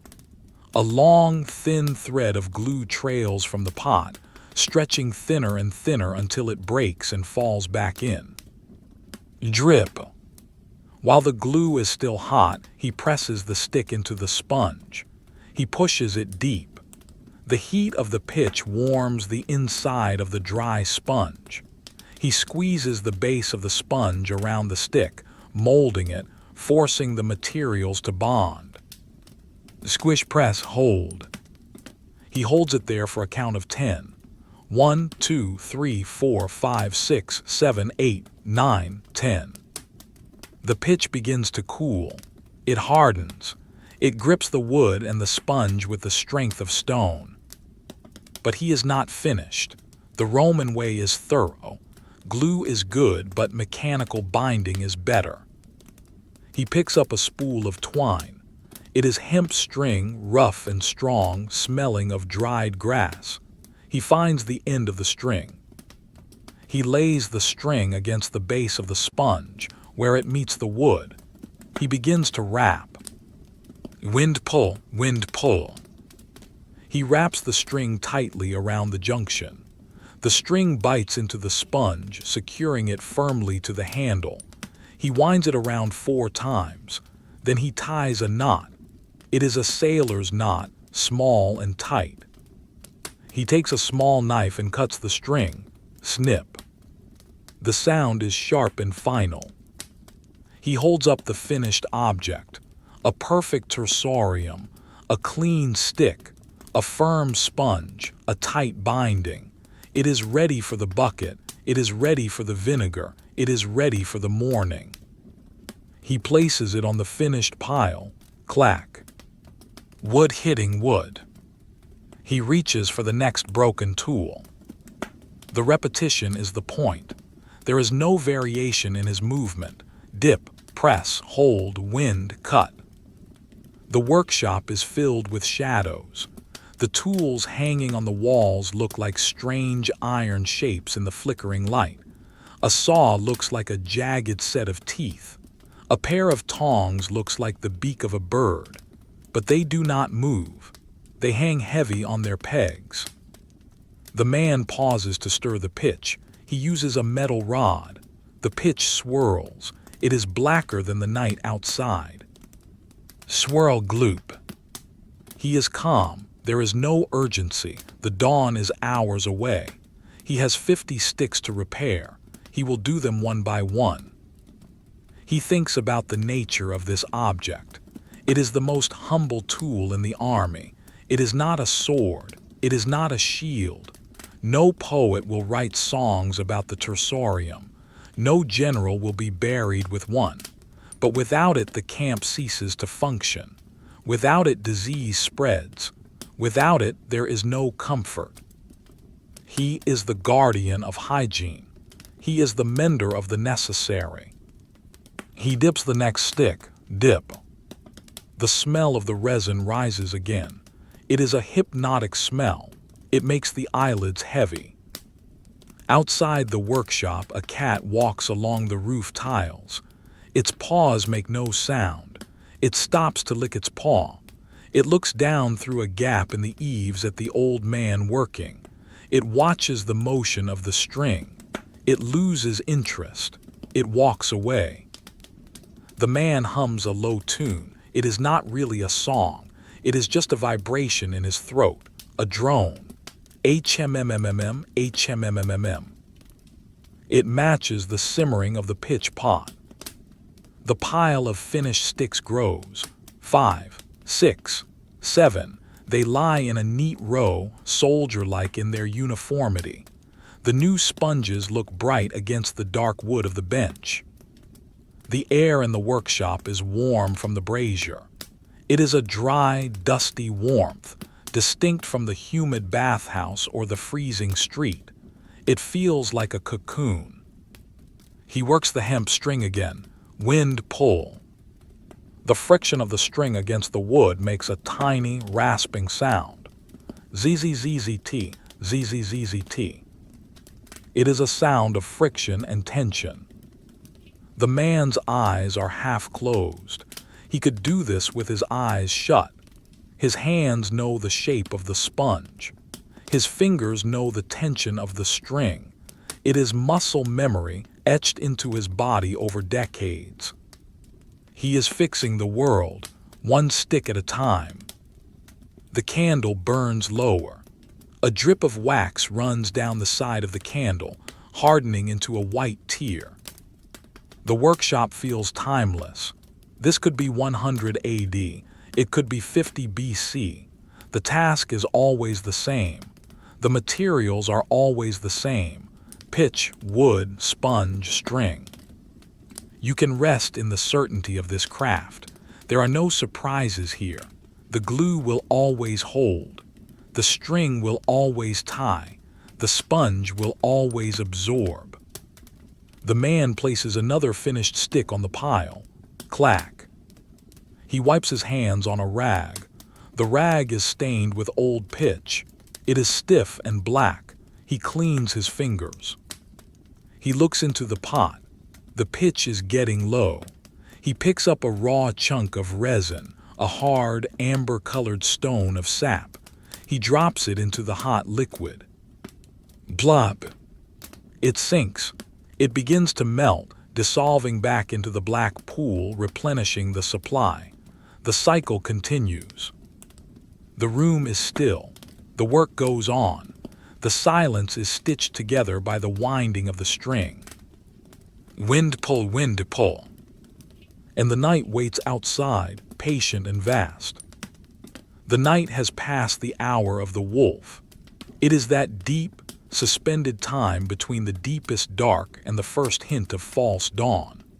The camp is a landscape of shadows and silence, broken only by the rhythmic snoring of 5,000 men.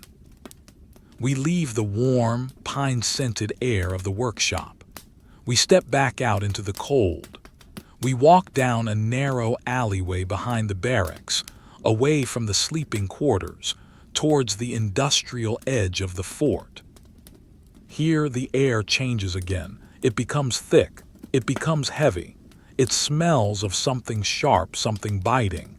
It is the smell of the forica, the laundry. This is where the tunics come to be cleaned. This is where the wool is whitened. And this is the destination of the contents of the clay jars we saw on the street corners hours ago. We enter the yard of the foolery. It is an open-air courtyard surrounded by low walls. The ground is paved with brick. It is wet. It is always wet here. In the center of the yard stand the treading tubs. These are large, waist-high basins made of masonry, lined with waterproof mortar. During the day, men stand in these tubs, stomping on the clothes, working the cleaning fluids into the fabric with their feet. It is hard, rhythmic work. But now the tubs are still. They are in the soaking phase. Let us look into the first tub. It is filled with a murky liquid. It is a mixture of water, stale urine collected from the dolia and creta, a type of fine, absorbent clay. This is the chemistry of Rome.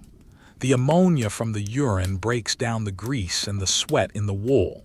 The clay absorbs the dirt. Floating in this dense, gray liquid are the tunics. They look like drowned ghosts.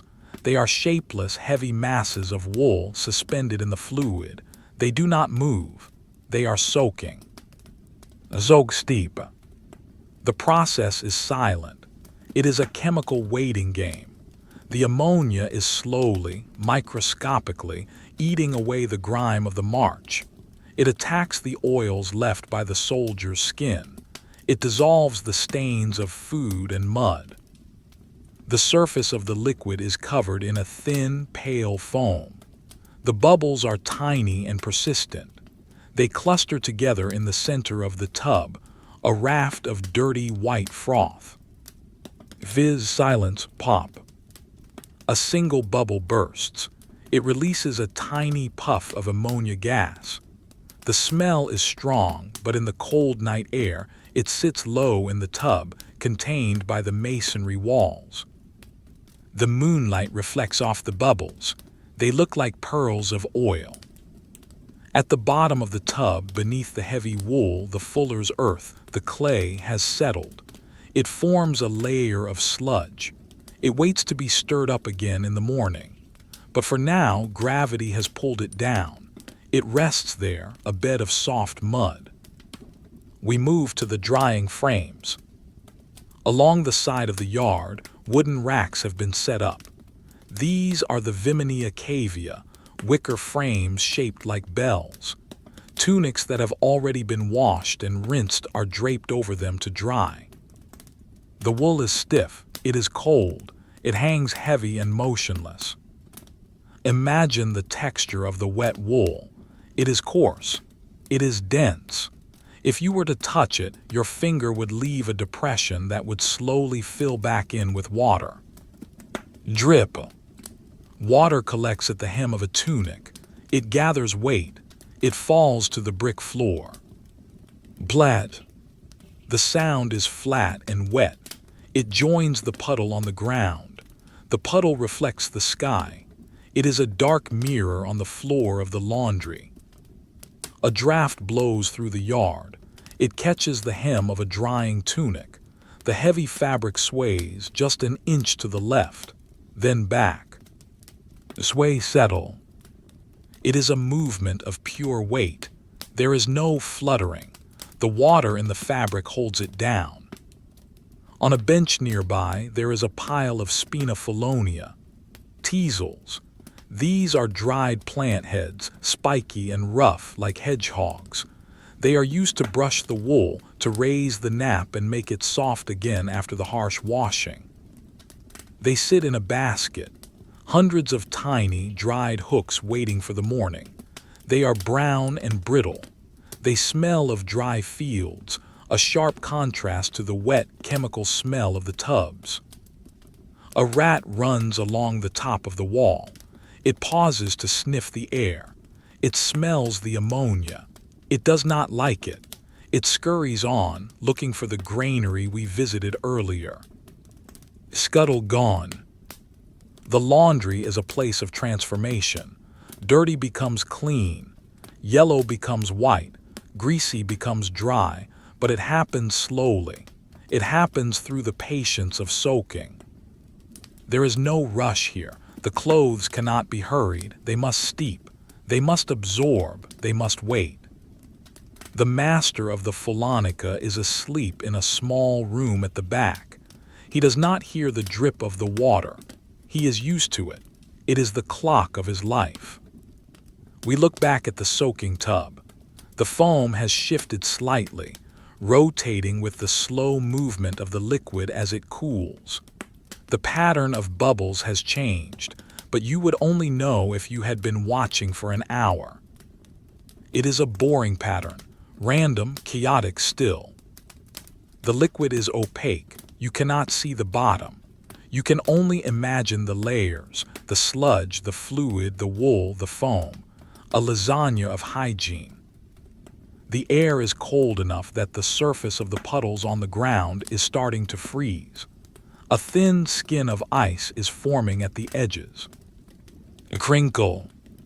If you stepped on it, it would break with a delicate snap, but no one is stepping on it. The yard is empty. The hanging tunics look like a crowd of headless men standing in the dark. They are silent sentinels. They guard nothing. They simply hang. One tunic has a tear near the shoulder, a small hole where the moonlight shines through. It was likely snagged on a briar during a patrol. After it is cleaned, it will go to the tailor. But for now, the hole remains, a small eye of light in the dark fabric. The smell of the ammonia is cleansing in its own way. It clears the head. It is the smell of civilization. Barbarians wear fur. Romans wear wool that has been washed in urine and clay. It is a distinction of discipline. But tonight, it is just a smell in a quiet courtyard. The silence is thick here. The walls block the wind. The only sound is the dripping. Drip. Blad. Drip. Blad. It is a metronome of the night. It counts the seconds until the dawn. You can rest here, near the drying racks. The heavy wool blocks the view of the rest of the camp. You are enclosed in a world of wet fabric and stone tubs. The chemistry continues without you. The stain is dissolving. The grease is breaking down. The molecules are rearranging themselves in the dark. Everything is working. Everything is soaking. The gray light of the moon washes over the gray water of the tub. It is a monochrome world. Color has been drained away, leaving only texture and shadow. You are safe in the slow process of cleaning. There is no decision to make. The water does the work. Soak, wait, soak, wait. The night stretches on, damp and still. The night is quiet. We leave the damp, chemical air of the laundry courtyard. We walk back towards the center of the camp, guided by a faint, lingering scent. It is not the smell of pine, nor the smell of ammonia. It is the smell of burnt wood and toasted grain. We arrive at the pistrinum, the bakery. This is the engine of the Legion's stomach. During the day, this place is a chaotic cloud of white dust and shouting men. But now, in the deep silence of the fourth watch, it is a temple of stillness. We step inside. The floor is paved with flagstones, but you cannot see the stone. It is covered in a fine layer of white powder. Flour. It covers everything. It softens every edge. It muffles every footstep. Puff, soft step, puff. To your left stand the machines of production, the mills, the molly. They are massive, hourglass-shaped stones carved from black basalt. This is volcanic rock, chosen for its hardness and its porosity. It is rough. It bites the grain. The mills are silent now. The wooden beams used to turn them, the cope, are locked in place, pointing towards the ceiling like the hands of a frozen clock. Let us look closely at the stone. The basalt is dark gray, almost black in the shadows. It is pitted with thousands of tiny holes, vesicles left by gas bubbles when the lava cooled millions of years ago. These holes are now filled with white flour. Dark stone, white dust, dark stone, white dust. It creates a speckled pattern, a texture of infinite complexity and zero interest. The stone is cold to the touch. It is solid. It is immovable. It sits there, heavy and dormant, waiting for the muscles of men or mules to turn it again. We move past the mills to the back of the room. Here, the temperature rises. We are near the ovens. The ovens are large, dome-shaped structures built of brick and clay. They look like beehives. They are massive, occupying the entire rear wall. The fires inside were extinguished hours ago. The bread, the hard, round panis militaris, has long since been removed, but the bricks remember the fire. Stand near the oven mouth. You can feel the heat radiating outward. It is a dry, gentle heat. It pushes against the cold air of the room, creating a visible shimmer in the darkness. Radiate, push, warmth. The bricks are cooling. As they cool, they contract. Listen closely. Tick. Tuck. It is the sound of thermal contraction. The masonry is settling. It is a slow, rhythmic ticking, like the heartbeat of the building. It is a sound that only exists when the work has stopped. On the floor near the oven mouth lies a pile of ash. This was raked out after the baking. It is a heap of gray and white flakes. It is soft. It is light. It is the ghost of the wood that burned today. A draft from the chimney disturbs the top layer of the ash. A flake of gray soot lifts up, floats on the warm air current and drifts sideways.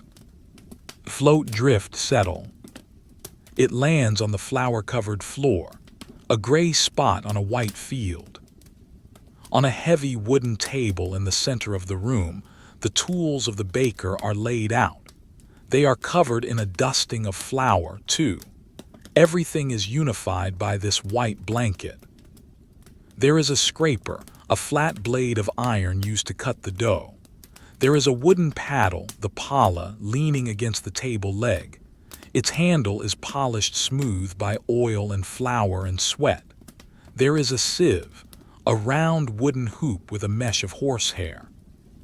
The sieve rests on the table. Some flour is still caught in the mesh. It sits there, suspended in the grid of hair. Silence. In the corner, covered by a damp linen cloth, is a ceramic jar. This is the most important object in the room. Inside is the fermentum, the sourdough starter. It is alive. It is a culture of wild yeast and bacteria captured from the air, fed with flour and water. It is bubbling slowly in the dark. Blurp. It breathes, it eats, it produces gas. The linen cloth rises imperceptibly, then falls. It is the slow respiration of fermentation. This is the soul of the bread. It never sleeps. It only waits to be divided and baked. The smell here is overpowering in its familiarity. It smells of yeast, sour, sharp, and earthy. It mixes with the smell of the charcoal ash. It is a primal smell. It triggers a deep ancestral memory of safety. If there is bread, there is life. A mouse appears from behind a sack of grain. It is coated in white dust. It looks like a ghost mouse. It twitches its nose. It smells the starter. It smells the crumbs on the floor. It scampers across the flagstones. It leaves a tiny trail of footprints in the flour. Pat, pat, pat. The footprints are perfect. 4 tiny toes. A line where the tail dragged. It is a record of movement in a stationary room. The mouse finds a hard crust of bread that fell under the table. It gnaws. A scritch crunchy. The sound is loud in the quiet room. The mouse works methodically. It does not hurry. It knows the bakers are asleep. This is its kingdom now. The heat from the ovens is fading, degree by degree. The ticking of the bricks becomes less frequent. Tick. Silence. Tick. The room is slowly equalizing with the night. Let your eyes trace the curve of the oven dome. It is imperfect. It was built by hand. There is a bulge on the left side. There is a crack in the plaster near the top, darkened by years of smoke. Smoke has stained the ceiling black. So we have a room of contrasts, a white floor of flour, gray walls of stone, and a black ceiling of soot. The millstones stand like sentinels in the gloom. They are the crushers. They are the grinders. They are indifferent. Imagine the friction of those stones, rock against rock, grinding the hard kernel into soft powder. It is a violent process, but now, in the stillness, it seems impossible. The stones look like they have never moved. They look like parts of the earth itself. A wooden bucket of water sits near the door. The surface is calm. A thin film of flour dust has settled on the water, creating a skin. The room feels heavy. The air is thick with particles. If you were to breathe deeply, you would taste the wheat. Inhale flour and ash. Exhale warm and slow. The legion sleeps on stomachs filled by this room. The energy for the march, the energy for the wall building, the energy for the latrine digging, it all comes from here. From the stone, the fire, and the flour. But tonight there is no energy. There is only the aftermath. The mouse finishes its crust. It grooms its whiskers. It disappears back into the shadows. Gone. The trail of footprints remains. The linen cloth over the yeast jar lifts again. Rise, fall. The slow chemistry of life continues. You are safe here. It is warm, it is dry, it is quiet. The oven protects you with its residual heat. The millstones anchor you with their weight. There is nothing to do but watch the dust settle. Drift land. Drift land. The room is a still life painting. Bakery at night. Gray, white, black, silent. The night is moving towards its end, but the darkness is still absolute. The moon has dipped lower, obscured now by the walls of the fort. We leave the dusty, dry warmth of the bakery. We step out into the cold air, but only for a short walk across the gravel road. Ahead of us lies a long, low building. It is made of timber with a roof of thatch rather than tile to keep the interior warm. This is the stabula, the stables. Before we even enter, the smell greets us. It is a wall of scent. It is thick, warm, and overpowering. It is the smell of 500 horses. It smells of sweet hay, of old sweat dried on leather, and most potently of ammonia. It is the same chemical smell we encountered at the street corner and in the laundry, but here it is raw. It is the smell of nature confined within wooden walls. We push open the heavy wooden door. It swings on leather hinges. Kriyak. Inside, the world is dim and amber. A single lantern hangs from a central beam, casting a weak, swaying light that fails to reach the corners of the long hall. On either side of the central aisle are the stalls, and in the stalls are the beasts of the Alad, the cavalry wing. They are massive shapes in the gloom. These are not race horses. They are war horses. Heavy, thick-necked, covered in coarse winter coats, they are standing still. Listen to the sound of the stable. It is a library of soft, heavy noises. Huff, snort, shift. A horse exhales through its nose. The air rushes out, vibrating its nostrils. It is a sound of release. PFFFFT. The horse is asleep, yet it stands. Its legs are locked in place, a mechanism of nature that allows it to rest without falling. It is a statue of muscle and bone. We look at the floor of the stall. It is covered in a deep layer of straw. The straw was golden yesterday. Now it is matted and dark. The horse shifts its weight. It lifts a rear hoof and places it down 3 inches to the left. Crunch. The sound is muffled by the bedding. The straw compresses. This bedding is the toilet of the horse. There is no separation here. The animal eats where it stands, sleeps where it stands, and relieves itself where it stands. The smell of the manure is strong, mixed with the sharp bite of urine. It rises from the floor in invisible waves. It is a warm smell. In the freezing night, the decomposition of the waste creates heat. The floor is actually warmer than the air outside. A stable hand, a callio, is sleeping in the aisle. He is curled up on a pile of relatively clean hay. He is wrapped in a coarse brown blanket. He breathes in the ammonia air as if it were mountain breeze. He is used to it. It is the air of his life. Next to him leans his tool, a wooden fork with 2 iron tines. The handle is polished dark by the oils of his hands. The iron is dull. A single piece of straw is caught on one of the tines. It hangs there limp. The horse in the nearest stall lowers its head. It nuzzles the wooden manger. It is looking for a leftover grain of barley. Scrape, nuzzle. It finds nothing. It lifts its head again. It chews on nothing, just a reflex of the jaw. Chomp-a-chomp. Let us focus on the wood of the stall divider. It is oak, thick and rough-hewn. The top edge has been chewed by generations of bored horses. It is rounded, splintered, and smooth in places. It is dark with grease. A fly, woken by the warmth of the lantern, buzzes lazily in the air. It is a large, slow, stable fly.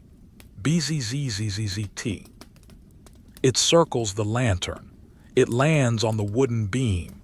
It rubs its front legs together. It cleans its wings. It is a tiny speck of life in this hall of giants. The horse flicks its tail, swish. It strikes its own flank. It is a dull thud, thwack. The tail hangs limp again. The hair of the tail is coarse and thick, like wire. The atmosphere here is one of heavy biological waiting. The horses are waiting for the dawn. They are waiting for the feed. They are waiting for the groom to wake up and use the fork. But for now, the waste remains. It sits in the straw. It steams slightly in the cool air. Look at the water bucket in the corner of the stall. It is made of leather, hardened with wax. The water inside is still. A layer of dust has settled on the surface. The horse dips its muzzle into the bucket. Slurp, splash. The sound of drinking is loud. Glug, glug. Water drips from its mouth as it lifts its head. Drip, drip, splash. The drops hit the straw. They disappear instantly into the bedding, adding to the dampness of the floor. The stable feels ancient. The connection between man and horse, between straw and waste, is older than Rome. It is a cycle that never changes. The groom shifts in his sleep.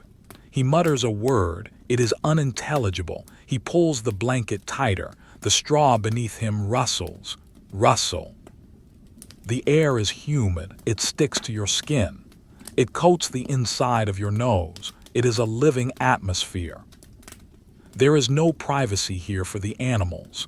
They are lined up, side by side, separated only by planks of wood. They hear each other. They smell each other. They exist in a collective herd, even when tied up. One horse kicks the wall. Bang. It is a sharp sound. The horse next to it does not react. It does not even open its eyes. It knows the sound. It is just the wood complaining. The silence returns, but it is a filled silence, filled with breathing, filled with the heavy presence of large bodies. Inhale warm, pungent air. Exhale slow, relaxing breath. You can feel the heaviness of the horses. Their eyelids are heavy. Their heads hang low. The gravity of the earth pulls at them. The lantern flickers. The shadows of the stall bars stretch across the floor, looking like the ribs of a skeleton. They move back and forth, gently, hypnotically. Sway, sway. The ammonia smell is the anchor. It grounds you in the reality of the place. It is not pleasant, but it is real. It is the scent of the earth.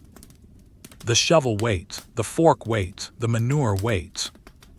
In a few hours, the work will begin. The scraping, the lifting, the carting away, but not yet. Now there is only the standing sleep. The horse closes its eyes fully. Its lower lip droops slightly. It is deep in a dreamless rest. A stillness. The dust motes dance in the lantern light, slower here than in the bakery, weighed down by the moisture in the air. You are safe here in the warmth of the beasts. There is no judgment. There is only the slow rhythm of the stable. Huff, shift, silence. The night is long. It stretches out across the empire, covering millions of sleeping souls. We leave the heavy, organic warmth of the stables. We walk towards the edge of the settlement, past the last row of tents, towards the river. Here the air changes sharpness again. We have smelled the vinegar of the sponge, the ammonia of the laundry, and the manure of the stable. But here the smell is older and deeper. It is the smell of the coraria, the tannery. It is located downwind for good reason. But tonight the wind is still. The scent sits heavy on the ground.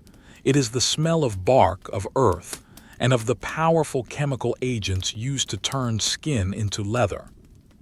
We stand before a series of sunken pits. They are rectangular holes dug into the clay earth, lined with wood planks. They look like dark graves in the moonlight. These are the soaking vats. Inside the first pit, the liquid is black. It is a mixture of water and crushed oak bark. This is the tannin. It is the substance that preserves. Floating in this black soup are the hides. They are cattle skins stripped from the animals that fed the legion weeks ago. They are no longer animals, but they are not yet leather. They are in the in-between state. They are gray, slick, and heavy. They lie flat, stacked one on top of another, submerged in the dark liquid. Soak, wait, soak. There is no movement here.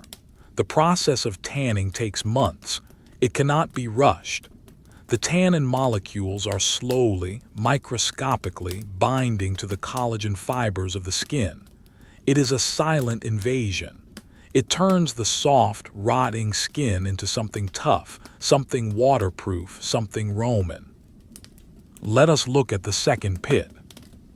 This one contains a different liquid. It is lighter in color. It is the alkaline solution. Here is where the urine from the camp finds its second use, along with lime and water. This is the deherring pit. The ammonia attacks the hair follicles. It loosens the fur. A single hide floats near the surface. It looks like a pale island. A patch of brown hair is drifting away from it, separating slowly, floating like seaweed in the murky water. Drift, detach. The silence here is profound because it is a place of dead things becoming useful things. There is no breathing here, unlike the stable. There is only chemistry. On the ground next to the pits lies a tool. It is a scraping knife. It has two handles and a curved iron blade. It rests on a wooden beam, a smooth, rounded log propped up on two legs. This is where the tanner works during the day. He drapes the wet hide over the beam. He leans his weight into the knife. He scrapes. Scrape. Scrape. But now the knife is cold. The iron blade is dull gray in the starlight. A thin film of rust is forming on the edge, fed by the damp air. The wooden beam is stained dark. It has absorbed the fluids of 10,000 hides. It is smooth as glass, polished by the friction of wet skin sliding over it. We look back at the oak pit. A bubble of gas rises from the decomposition at the bottom. It travels up through the layers of stacked skins. It navigates the dark water. It breaks the surface. Bloop. The ripples are sluggish. The liquid is thick. The ripples die out almost immediately. The tanner's shed is nearby. It is a small shack, barely more than a roof. Under it, stacks of finished leather are piled. This is the goal, rolls of stiff, brown leather. They smell rich and earthy. This leather will become sandals caligy. It will become belts balte. It will become the tents the soldiers sleep in. The Roman army sleeps under leather. It walks on leather. It wears leather. And all of it starts here in these smelly, silent pits. The connection to the toilet is direct. The waste collected from the dolia in the streets, the waste from the latrines, it is all a commodity. It is brought here. It is poured into the pits. It does the work that water alone cannot do. It is a cycle of absolute utility. Nothing is wasted. The privacy that the soldier lacks in the latrine becomes the comfort of the tent that shelters him from the rain. A bat flies over the pits. It swoops low, hunting for insects attracted to the moisture. Flap, flap. It is a shadow against the stars. it disappears. The surface of the liquid in the lime pit has a crust on it, a thin, white layer of calcium salts. It looks like ice, but it is not. It is chemical precipitate. If you were to throw a stone in, it would crack, splash. But there are no stones. There is only the stillness. The ground around the pits is slippery. It is mud mixed with hair and lime. It never truly dries. It sucks at the boots of anyone who walks here. Squish zuck. But no one is walking. The tanner is asleep in his home in the vicus. The pits are working alone. Let your mind visualize the layers of the hide, the outer grain, the inner flesh, the fibers weaving together, tightening, hardening. It is a slow, boring transformation. The smell is sharp, but after a few minutes, your nose stops registering it. It just becomes the atmosphere. It feels sterile despite the rot. The chemicals have stopped the decay. Time has frozen for these skins. The moon reflects off the black oak water. It is a dark, distorted reflection. The moon looks tired in the water. A piece of bark floats on the surface. It is rough, textured like a miniature landscape of mountains and valleys. It spins very slowly, caught in a tiny convection current. Spin, slow spin. The night is cold. The liquid in the pits retains the cold. It is a deep, penetrating chill. There is a sense of heaviness here. The weight of the water, the weight of the hides, the weight of the earth pressing in on the wooden sides of the pits. You are safe here. It is a place of industry at rest. The work is happening, but you do not need to lift a finger. The liquid does it all. The leather waits, the tent waits, the sandal waits. Everything is submerged. Everything is silent. Soak. Wait. Harden. The night outside is at its absolute coldest point. The frost has thickened on the roofs of the barracks. The mud near the tannery pits has frozen solid, but we are leaving the cold behind entirely. We are descending. We walk to the side of the great bathhouse, the thermi. We find a small, low door barely 4 feet high. It is set into the foundation of the building. We stoop to enter. We are in the prefernium, the furnace room.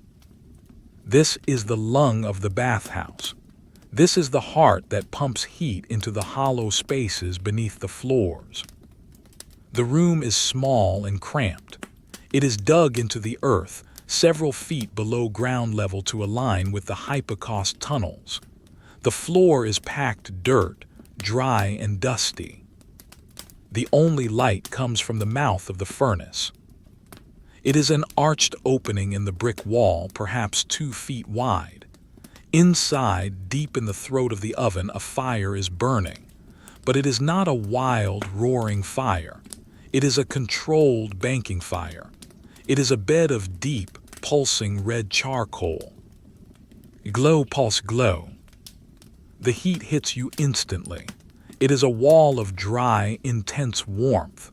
It sucks the moisture from your skin.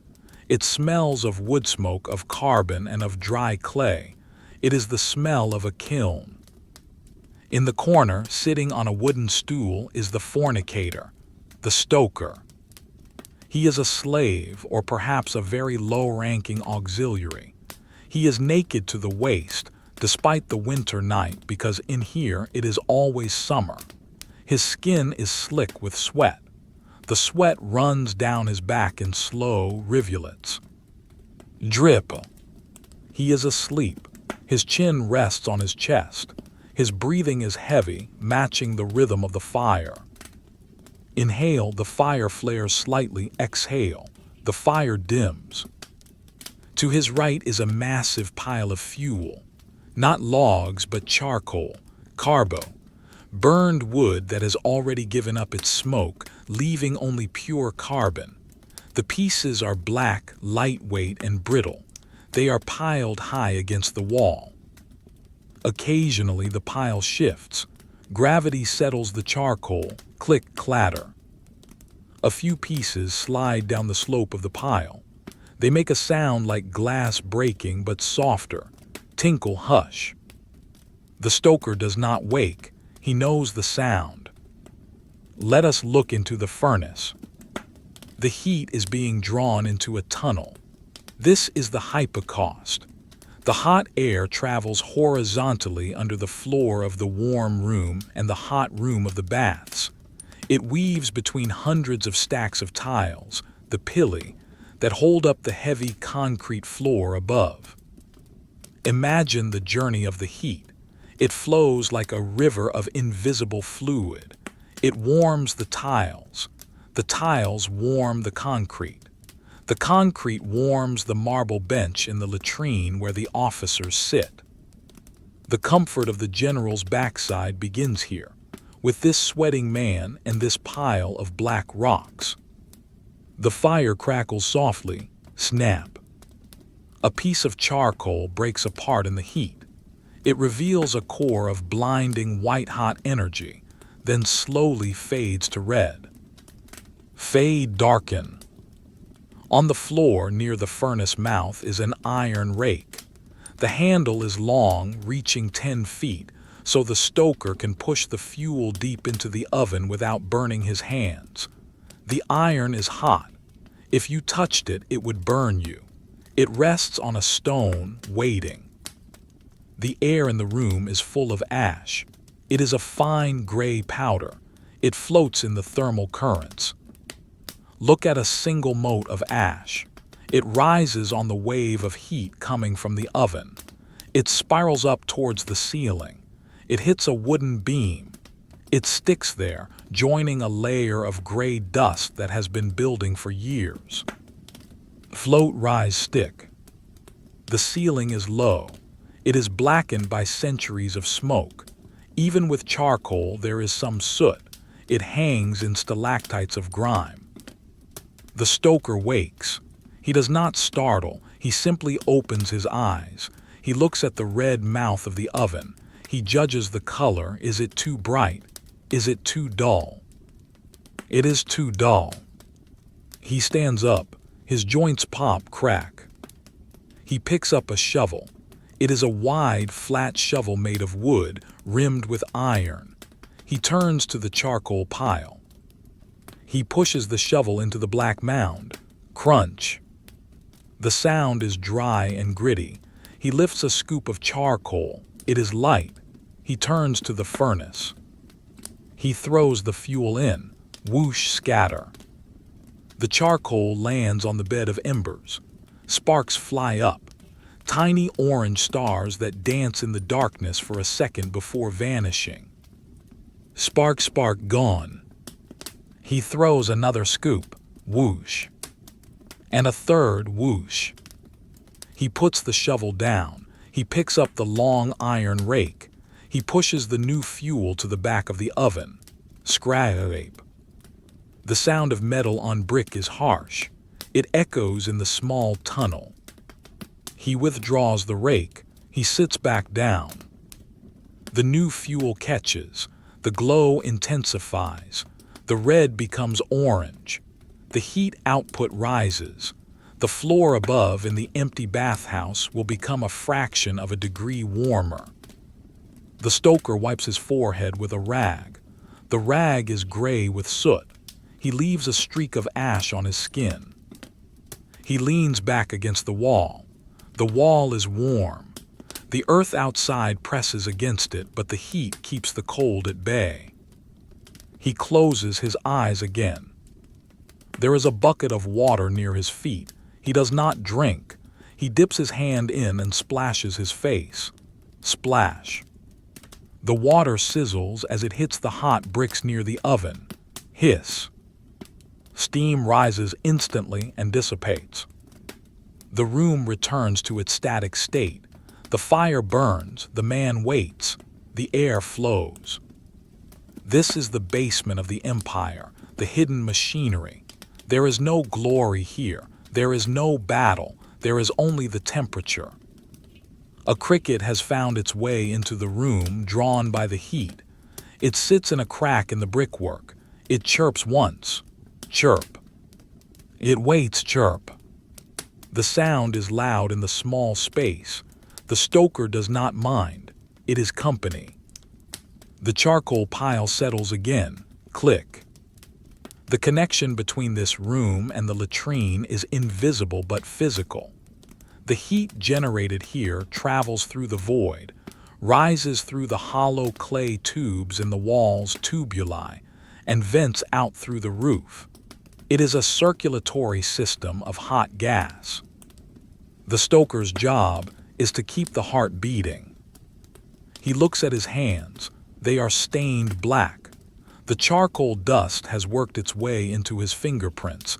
It will never wash out. He is marked by his trade. He watches the embers pulsing. It is hypnotic. Bright, dim, bright, dim. It matches the rhythm of his own blood. The room is a cocoon of dry heat. It is almost comfortable if you forget the labor. It is a place where winter does not exist. The night drags on. The supply of charcoal lowers slightly. The pile of ash in the corner grows slightly. Everything is slow. Everything is consuming. You can rest here in the warmth. The red glow is gentle on the eyes. The sound of the draft is white noise. Woo-woo, the sound of air being sucked into the fire. It is a constant, low moan of the wind. The empire is asleep, but the fire is awake. The heat is traveling under the floorboards, keeping the stone warm for the morning rush. You are safe in the Profernium, deep underground, warm, hidden, boring. The night is turning. We have passed the deepest point of darkness. There is no light in the eastern sky yet, but the quality of the blackness has changed. It feels thinner, brittle, as if the night is old and ready to break. We leave the subterranean heat of the furnace room. We climb back up the short stairs, stooping through the low door, and emerge into the center of the fortress. We are in the Principia, the headquarters. This is the brain of the camp. It is a vast courtyard surrounded by colonnades. The ground here is paved with dressed stone, smooth and level. Our footsteps echo softly. Tapu, tapu, tapu. We walk across the courtyard to the far side, to the most important room in the entire Legion, the Sacellum, the chapel of the standards. There are no doors here. The front of the room is open to the courtyard, shielded only by a heavy iron screen, a lattice of metal bars that keeps the unauthorized out but allows the gods to look in.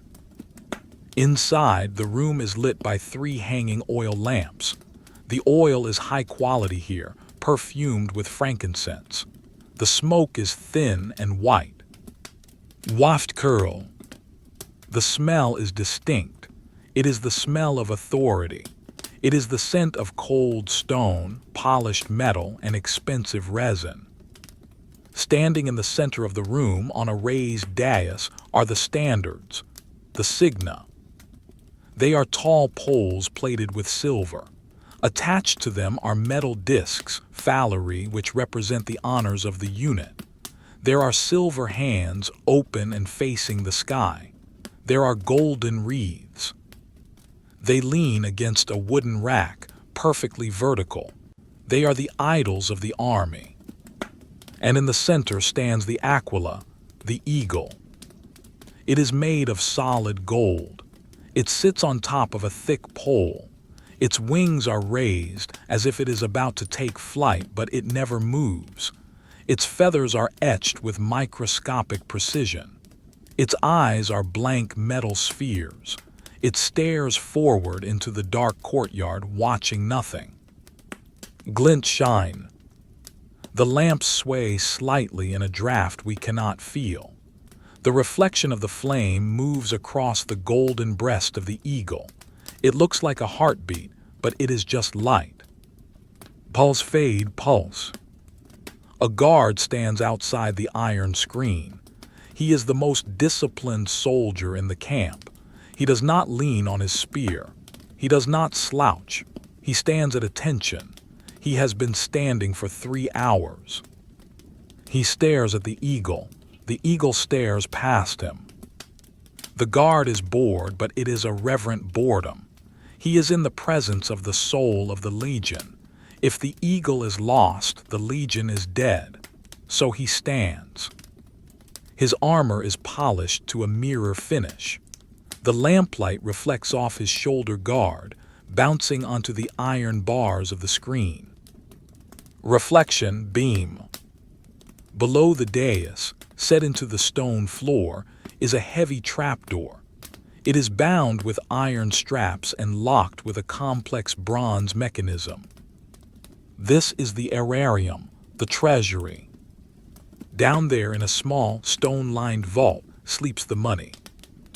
Imagine the coins, thousands of silver denarii. They are stored in leather bags or wooden chests. They are piled in the dark. On each coin is the face of the emperor, Augustus, Tiberius, Vespasian. Their profiles are stamped into the silver. In the darkness of the vault, thousands of tiny silver emperors are staring at each other. Silence. The metal is cold. Silver is a conductive metal. It draws the heat out of the air. The vault is a refrigerator for wealth. The coins do not move. They wait for payday. They wait to be counted by the dusty fingers of a clerk. They wait to be gambled away or spent on wine.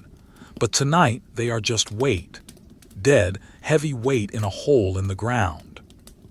The guard shifts his grip on his spear.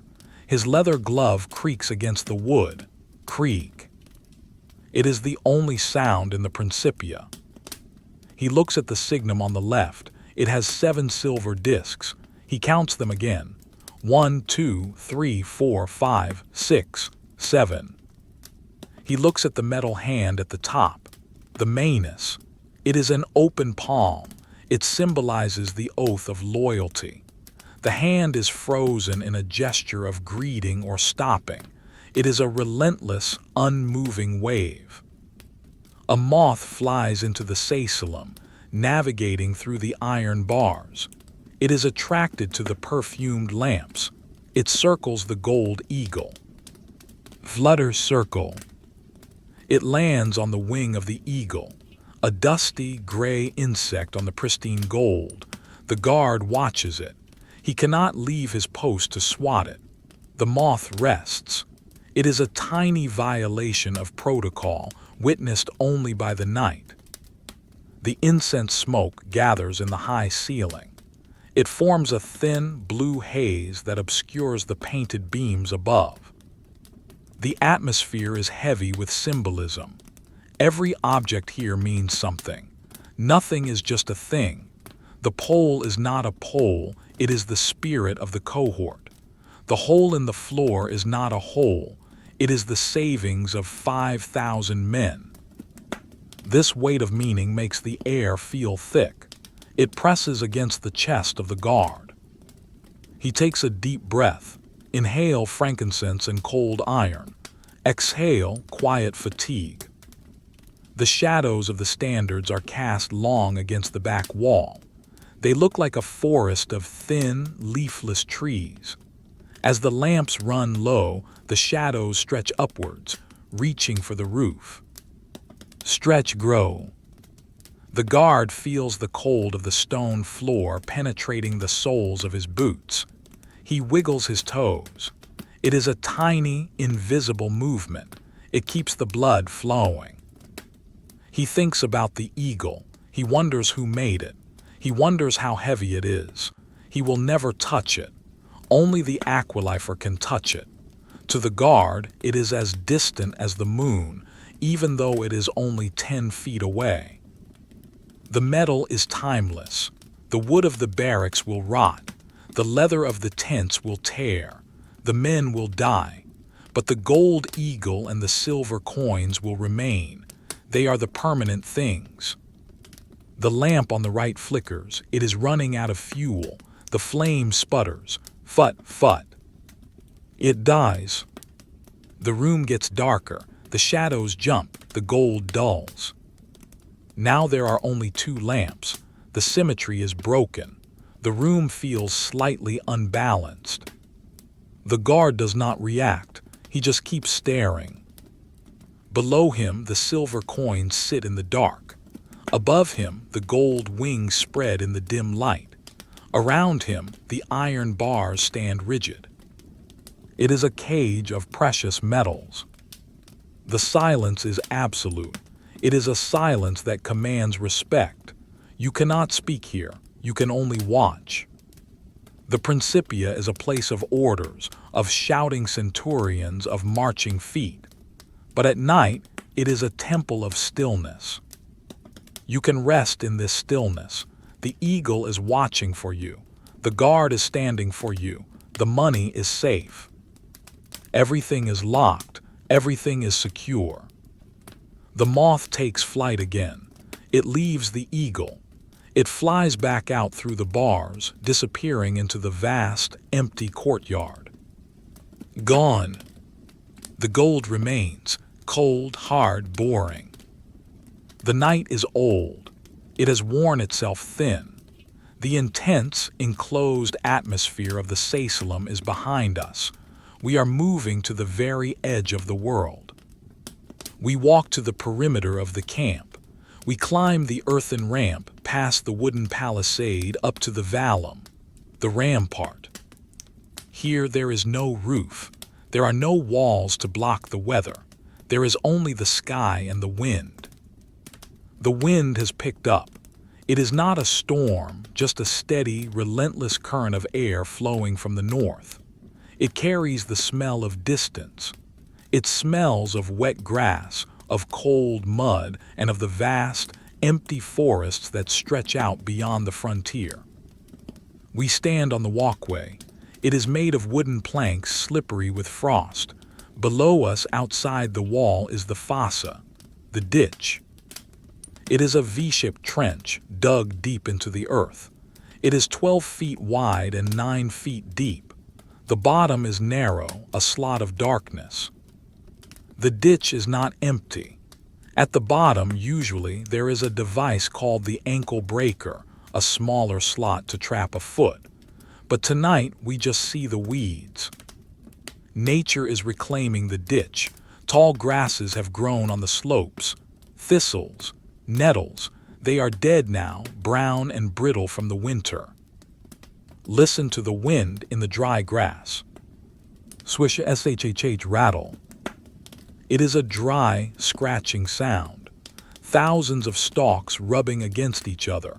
It sounds like whispering. It sounds like paper being crumpled very slowly.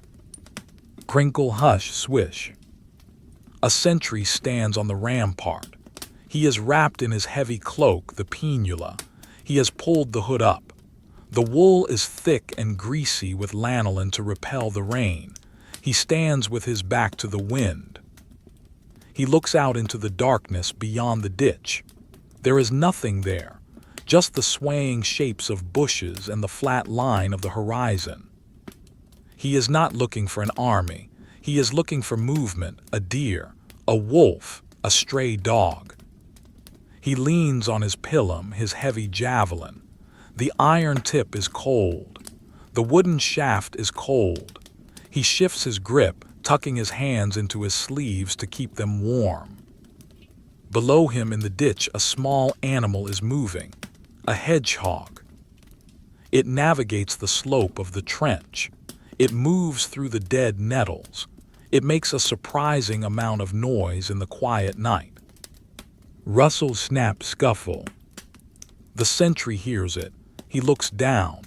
He cannot see the hedgehog in the dark shadow of the ditch. He listens. He decides it is not a German warrior. He goes back to staring at the horizon. The hedgehog continues.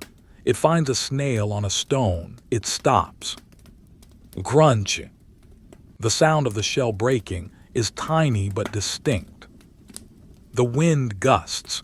It hits the wooden stakes of the palisade, the pila muralia. These are sharpened logs lashed together to form the wall. The wind whistles through the gaps between the logs. Woo-wee. It is a lonely, high-pitched sound. It is the song of the perimeter. The sentry shivers. He thinks about the fire in the furnace room hundreds of yards away. He thinks about the warm bread in the bakery. But he is here on the wall. He looks at the moon. It is low in the west now, a pale, fading coin. Clouds are drifting across it, ragged and fast. Drift cover reveal. The light on the landscape shifts. Shadows lengthen and shorten. The ditch looks deeper when the moon is hidden. Far out in the field, a tree stands alone, an oak tree. Its branches are bare. They look like black cracks in the gray sky. The wind moves the branches. They sway rhythmically. Creak, sway, creak.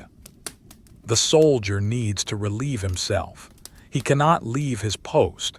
He cannot go to the latrine. He turns to the side, away from the wind. He walks a few steps to the edge of the walkway. He leans over the vallum, over the ditch. He relieves himself into the void. Evolves. The sound is lost in the wind. The liquid falls into the darkness of the ditch, landing among the dry nettles and the frost. It is a tiny, forgotten act in a vast landscape. He adjusts his cloak. He returns to his spot. The routine is unbroken. The ditch is a collector. It collects water. It collects leaves. It collects waste. It collects the debris of the camp. Over time, it will fill up. Men will have to dig it out again, but not tonight. Tonight, it just accepts whatever falls into it. The hedgehog has finished the snail. It curls into a ball under a tuft of grass. It waits for the wind to die down. The cold on the rampart is purifying. It numbs the nose. The smells of the camp, the manure, the vinegar, the smoke, do not reach here. Here the air is clean and sharp. It smells of ozone and frost. The sentry's eyes water from the cold wind. He blinks. A tear runs down his cheek. It feels hot for a second, then instantly cold. He wipes it away with his wool sleeve. Rub. He stamps his feet. Thump, thump. The sound travels down the timber of the wall into the earth. The horizon is beginning to change. It is not light yet, but the darkness is becoming gray. The false dawn. The world is revealing its shape. You can see the line of the distant hills now. They are just a shade darker than the sky. They are sleeping giants. The grass in the ditch continues its conversation with the wind. SHHH, rattle SHHH. It is the sound of emptiness, the sound of open space. You are safe here on the wall. The ditch is deep. The stakes are sharp. The sentry is awake. You are on the edge of the empire looking out at nothing. There is no privacy here, but there is solitude. Absolute windy solitude. The wind pushes against you, a steady, invisible hand. Push. You lean back into it. You are balanced. The night is almost over. The long watch is ending. Stand, wait, listen. The night has finally broken. It has not shattered into sunlight, but rather dissolved into a flat, uniform gray. The sky is no longer black. It is the color of slate. The stars have retreated, swallowed by the morning mist that hangs low over the entire camp. The silence of the night is changing. It is no longer the silence of sleep. It is the silence of waking, a cough here, a footstep there. The camp is stirring. We move to a small open area between the barracks and the main road. Here, A man has set up a simple wooden stool. He is the tonsor, the barber. In the Roman army, hair is discipline. A clean face is a sign of civilization. To be hairy is to be a barbarian. And so, the barber is as essential as the cook. He is awake, though his eyes are puffy with sleep. He sets out his tools on a small folding table. The light is dim, barely enough to see. He lights a small lamp not for warmth but to check the edge of his blade. Look at the razor, the novicula. It is not a delicate instrument. It is a piece of iron curved like a crescent moon. The handle is bone, yellowed and cracked. The blade is heavy. It does not have the wafer-thin edge of modern steel. It is a wedge. The barber picks up his whetstone. It is a dark, smooth river stone. He spits on it, spit. He spreads the moisture with his thumb. Then he lays the blade against the stone. As they change, he pushes the metal across the stone in a long, sweeping arc. As they change, he turns the blade over. As they change, it is a hypnotic sound, metal grinding against rock. It is the sound of friction creating sharpness. He does this for a long time. There is no rush. If the blade is dull, the soldier will bleed. If the blade is sharp, the soldier might still bleed, but less. Circle, sweep, circle, sweep. A soldier approaches. He is the first customer of the day. He has just come off the night watch. He is cold. His jaw is covered in rough stubble. He looks tired. He sits on the wooden stool. It is low and uncomfortable. There is no backrest. He must hold himself upright. There is no soap here, no foaming lather. There is only water and oil. The barber dips his hand into a bronze bowl of water. It is cold water, drawn from the fountain. He splashes it onto the soldier's face. A splash. The soldier flinches slightly. The cold is shocking against his warm skin. Then the oil. The barber pours a few drops of olive oil into his palm. It smells green and earthy. He rubs it into the soldier's chin. Rub massage. The oil softens the hair, but only slightly. It provides a thin layer of lubrication between the iron and the skin. The barber picks up the razor.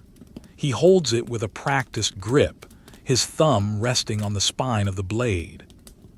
He begins. Scrape. The sound is loud. It is the sound of dry iron dragging over skin. It is a rasping sound. KKKSHHH. The razor catches on the thick whiskers. It pulls. The soldier's skin stretches. He grips his knees with his hands. He does not complain. This is part of the life. Pain is routine. Scrape, pause, wipe. The barber wipes the blade on a rag. A mixture of oil, hair, and dead skin is left on the cloth. Scrape. He works down the cheek. He reaches the jawline. This is the difficult part. The bone is close to the surface. He tilts the soldier's head back. The soldier exposes his throat to the gray sky. The barber moves the blade carefully. Scritch. A tiny mistake. The blade catches a bump on the skin. A small bead of blood appears. It is bright red, shocking against the pale skin and the gray morning. The barber stops. He clicks his tongue, tusk. He reaches for a small jar. Inside is alumen, alum, a white crystal mineral. He wets a piece of it and presses it against the cut. Breath. The soldier winces. The alum stings violently. It tightens the skin, sealing the wound. It is a sharp chemical bite. The barber holds it there. 1, 2, 3. He removes the crystal. The bleeding has stopped. A small red dot remains. He continues, the upper lip, the chin. Scrape, rasp. The hair falls onto the soldier's tunic. It falls onto the dirt. Small, dark clippings. Birds are waking up now. A sparrow lands nearby. It hops closer, inspecting the ground. It looks at the hair. It decides it is not food. It flies away to the granary. Hop, flutter, gone. The shave is finished. The soldier rubs his face. It feels raw, it feels stripped, but it is smooth. He is a Roman again. He stands up. He hands the barber a small copper coin. It clinks into a wooden box. Clink. The soldier walks away towards the barracks to sleep. The barber wipes the razor clean. He prepares for the next man. The gray light is getting stronger. You can see the mist swirling around the tents. The camp is revealing itself in monochrome. The water in the bronze bowl is cloudy now. Oil floats on the surface in shimmering pools.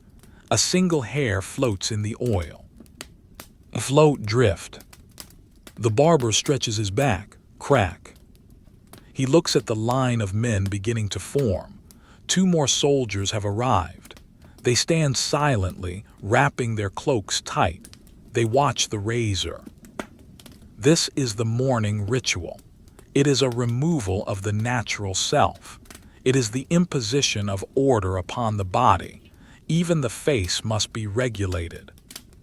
The stone wets the blade again. SHHH, SHHH. The sound repeats. It is the rhythm of the morning.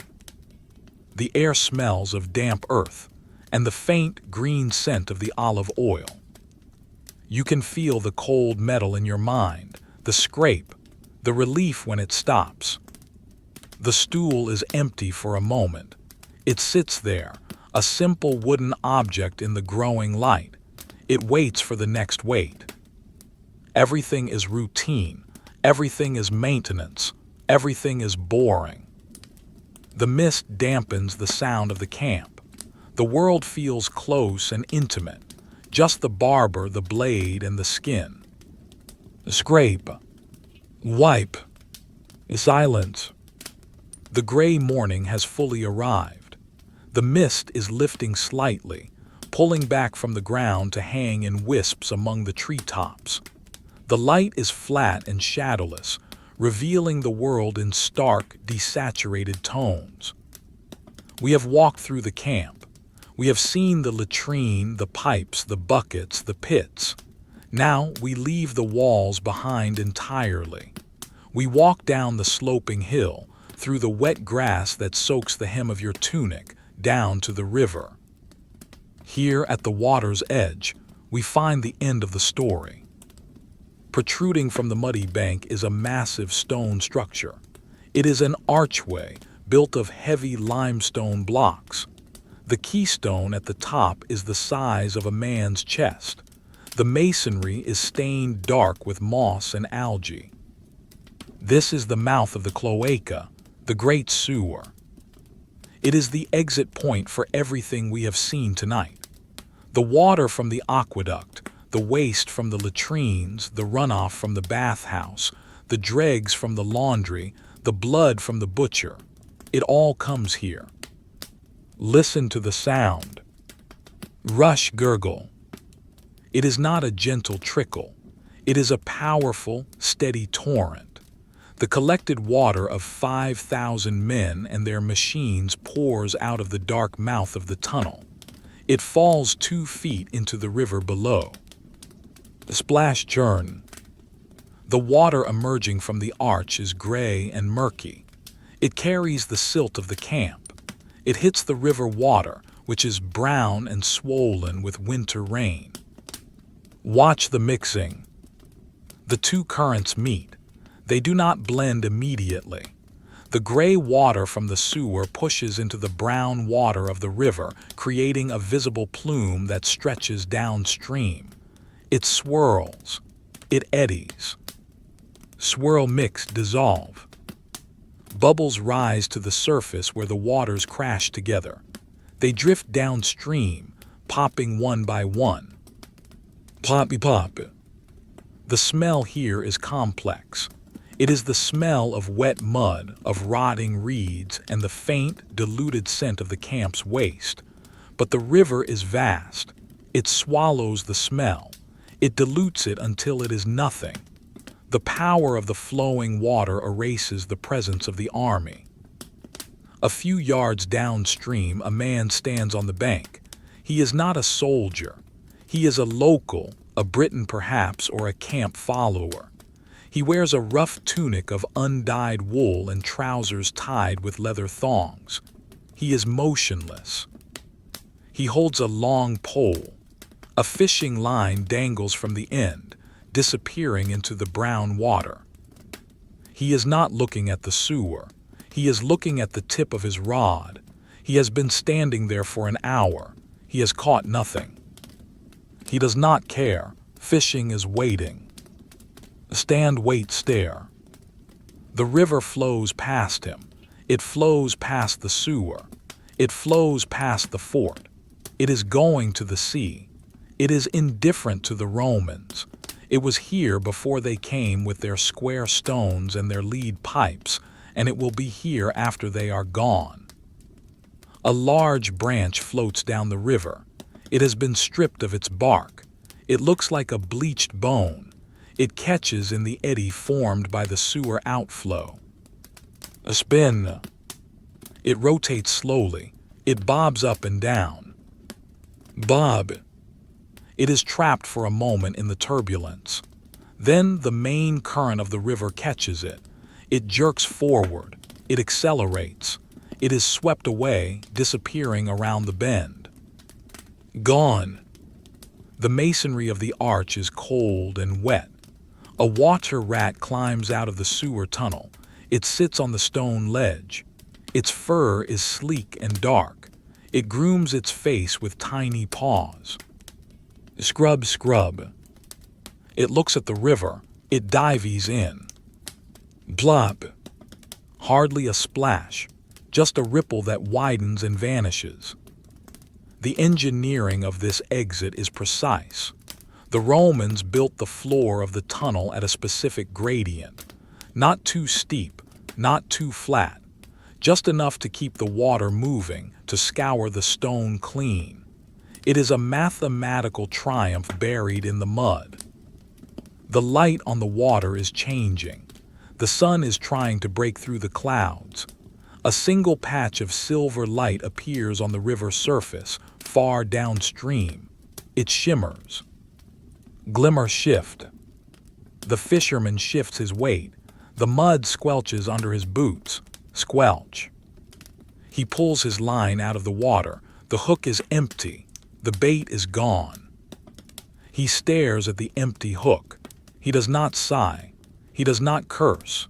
He simply reaches into a pouch, pulls out a worm, and rebaits the hook. Wriggle, push. He casts the line back in. Plip. The waiting resumes. The water from the sewer continues to pour. It never stops. As long as the aqueduct flows into the camp, this water must flow out. It is a continuous loop of civilization. In, out, clean, dirty. The stones of the arch are etched with the marks of the chisels that shaped them.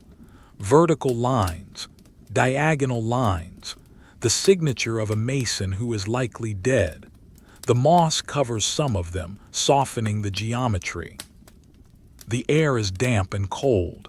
It settles in your lungs. It feels heavy. You can see the steam rising from the sewer water where it hits the cold river air. It is a faint mist, hovering over the outflow. Steam rise, fade. This is the unglamorous end of the empire. Not a triumphal arch, but a sewer arch. But it is just as strong. It is built to last forever. The river moves on. It makes a low, constant sound, a background roar that fills the valley. Rush. It is a sound that covers everything. It covers the sound of the fishermen. It covers the sound of the camp. It is the sound of time passing. You are safe on the bank. The water is flowing away from you. It is taking everything with it. The waste, the dirt, the history, it is all washing away to the ocean. There is nothing left to do here. The process is complete. The fisherman stands like a statue. The rat is gone. The branch is gone. The water flows. Flow. Mix. Disappear. The gray of the dawn has finally surrendered. The sun has broken the horizon. It pulls itself up over the distant hills, a heavy, blinding disk of gold. The light hits the top of the watchtower first, turning the cold stone into a beacon of warmth. Then it slides down the walls, down the roofs of the barracks, and finally it touches the ground of the camp. The mist that has blanketed the fort all night begins to evaporate. It rises in thin, ghostly columns, vanishing into the blue sky. We stand in the center of the camp on the steps of the Principia. A man is standing there. He is the buccinator, the trumpeter. He holds a buccina. It is a long, curved brass instrument shaped like the letter C. A wooden crossbar supports its weight on his shoulder. The metal is cold, but where the sun touches it, it flares with a brilliant, polished yellow light. He is waiting for the exact moment. He watches the shadow of the flagpole on the ground. It shrinks inch by inch. He wets his lips, lick. He takes a deep breath. His chest expands under his armor. The leather straps creak tight. Inhale. He lifts the mouthpiece to his lips. It is a cup of cold metal. He blows.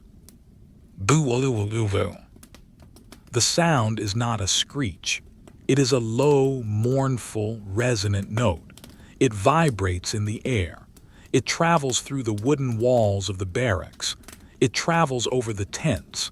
It travels out to the sentry on the wall and the fisherman on the riverbank. It is the sound of the day beginning. Boo-oo-oo-oo-oo.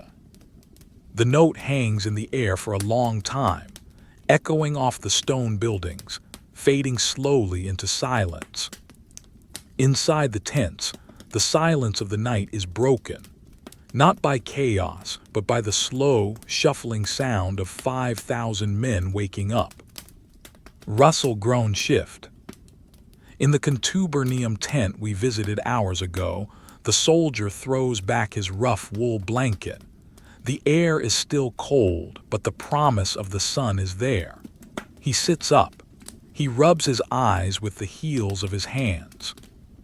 Rub, blink. He reaches for his sandals. He straps them on. Buckle, pull. He stands. He adjusts his tunic. He picks up his belt. The heavy metal apron swings and clinks. Clink, clatter. He steps out of the tent. The light makes him squint. The camp is alive now. Smoke is rising from the bakery chimneys as the ovens are fired up again. The smell of fresh bread begins to drift through the lanes, mixing with the smell of the stables and the wood smoke. The soldier walks. He falls into step with two others. They do not speak. They are still half asleep. Their boots crunch on the gravel in unison. Crunch, crunch, crunch. They are heading to the same place we started. They are heading to the forica, the stone latrine. The building stands there, bathed in the morning light. The red tile roof looks bright and dry. The stone walls are warming up. The soldier enters. The room is exactly as we left it. The water is still flowing in the deep channel. SHHH. The water is still trickling in the gutter. Trickle. The bucket of vinegar stands in the center. The sponges are floating. The soldier sits on the stone bench. The stone is cold, retaining the chill of the night, but he does not mind. It is familiar. He leans his elbows on his knees. He He stares at the whitewashed wall. The spider is still in its web. It has caught a fly during the night. It is wrapped in silk. The soldier looks at it. He accepts it. The cycle is complete. The night has passed. The body has rested. The waste has been moved. The water has flowed. And now it begins again.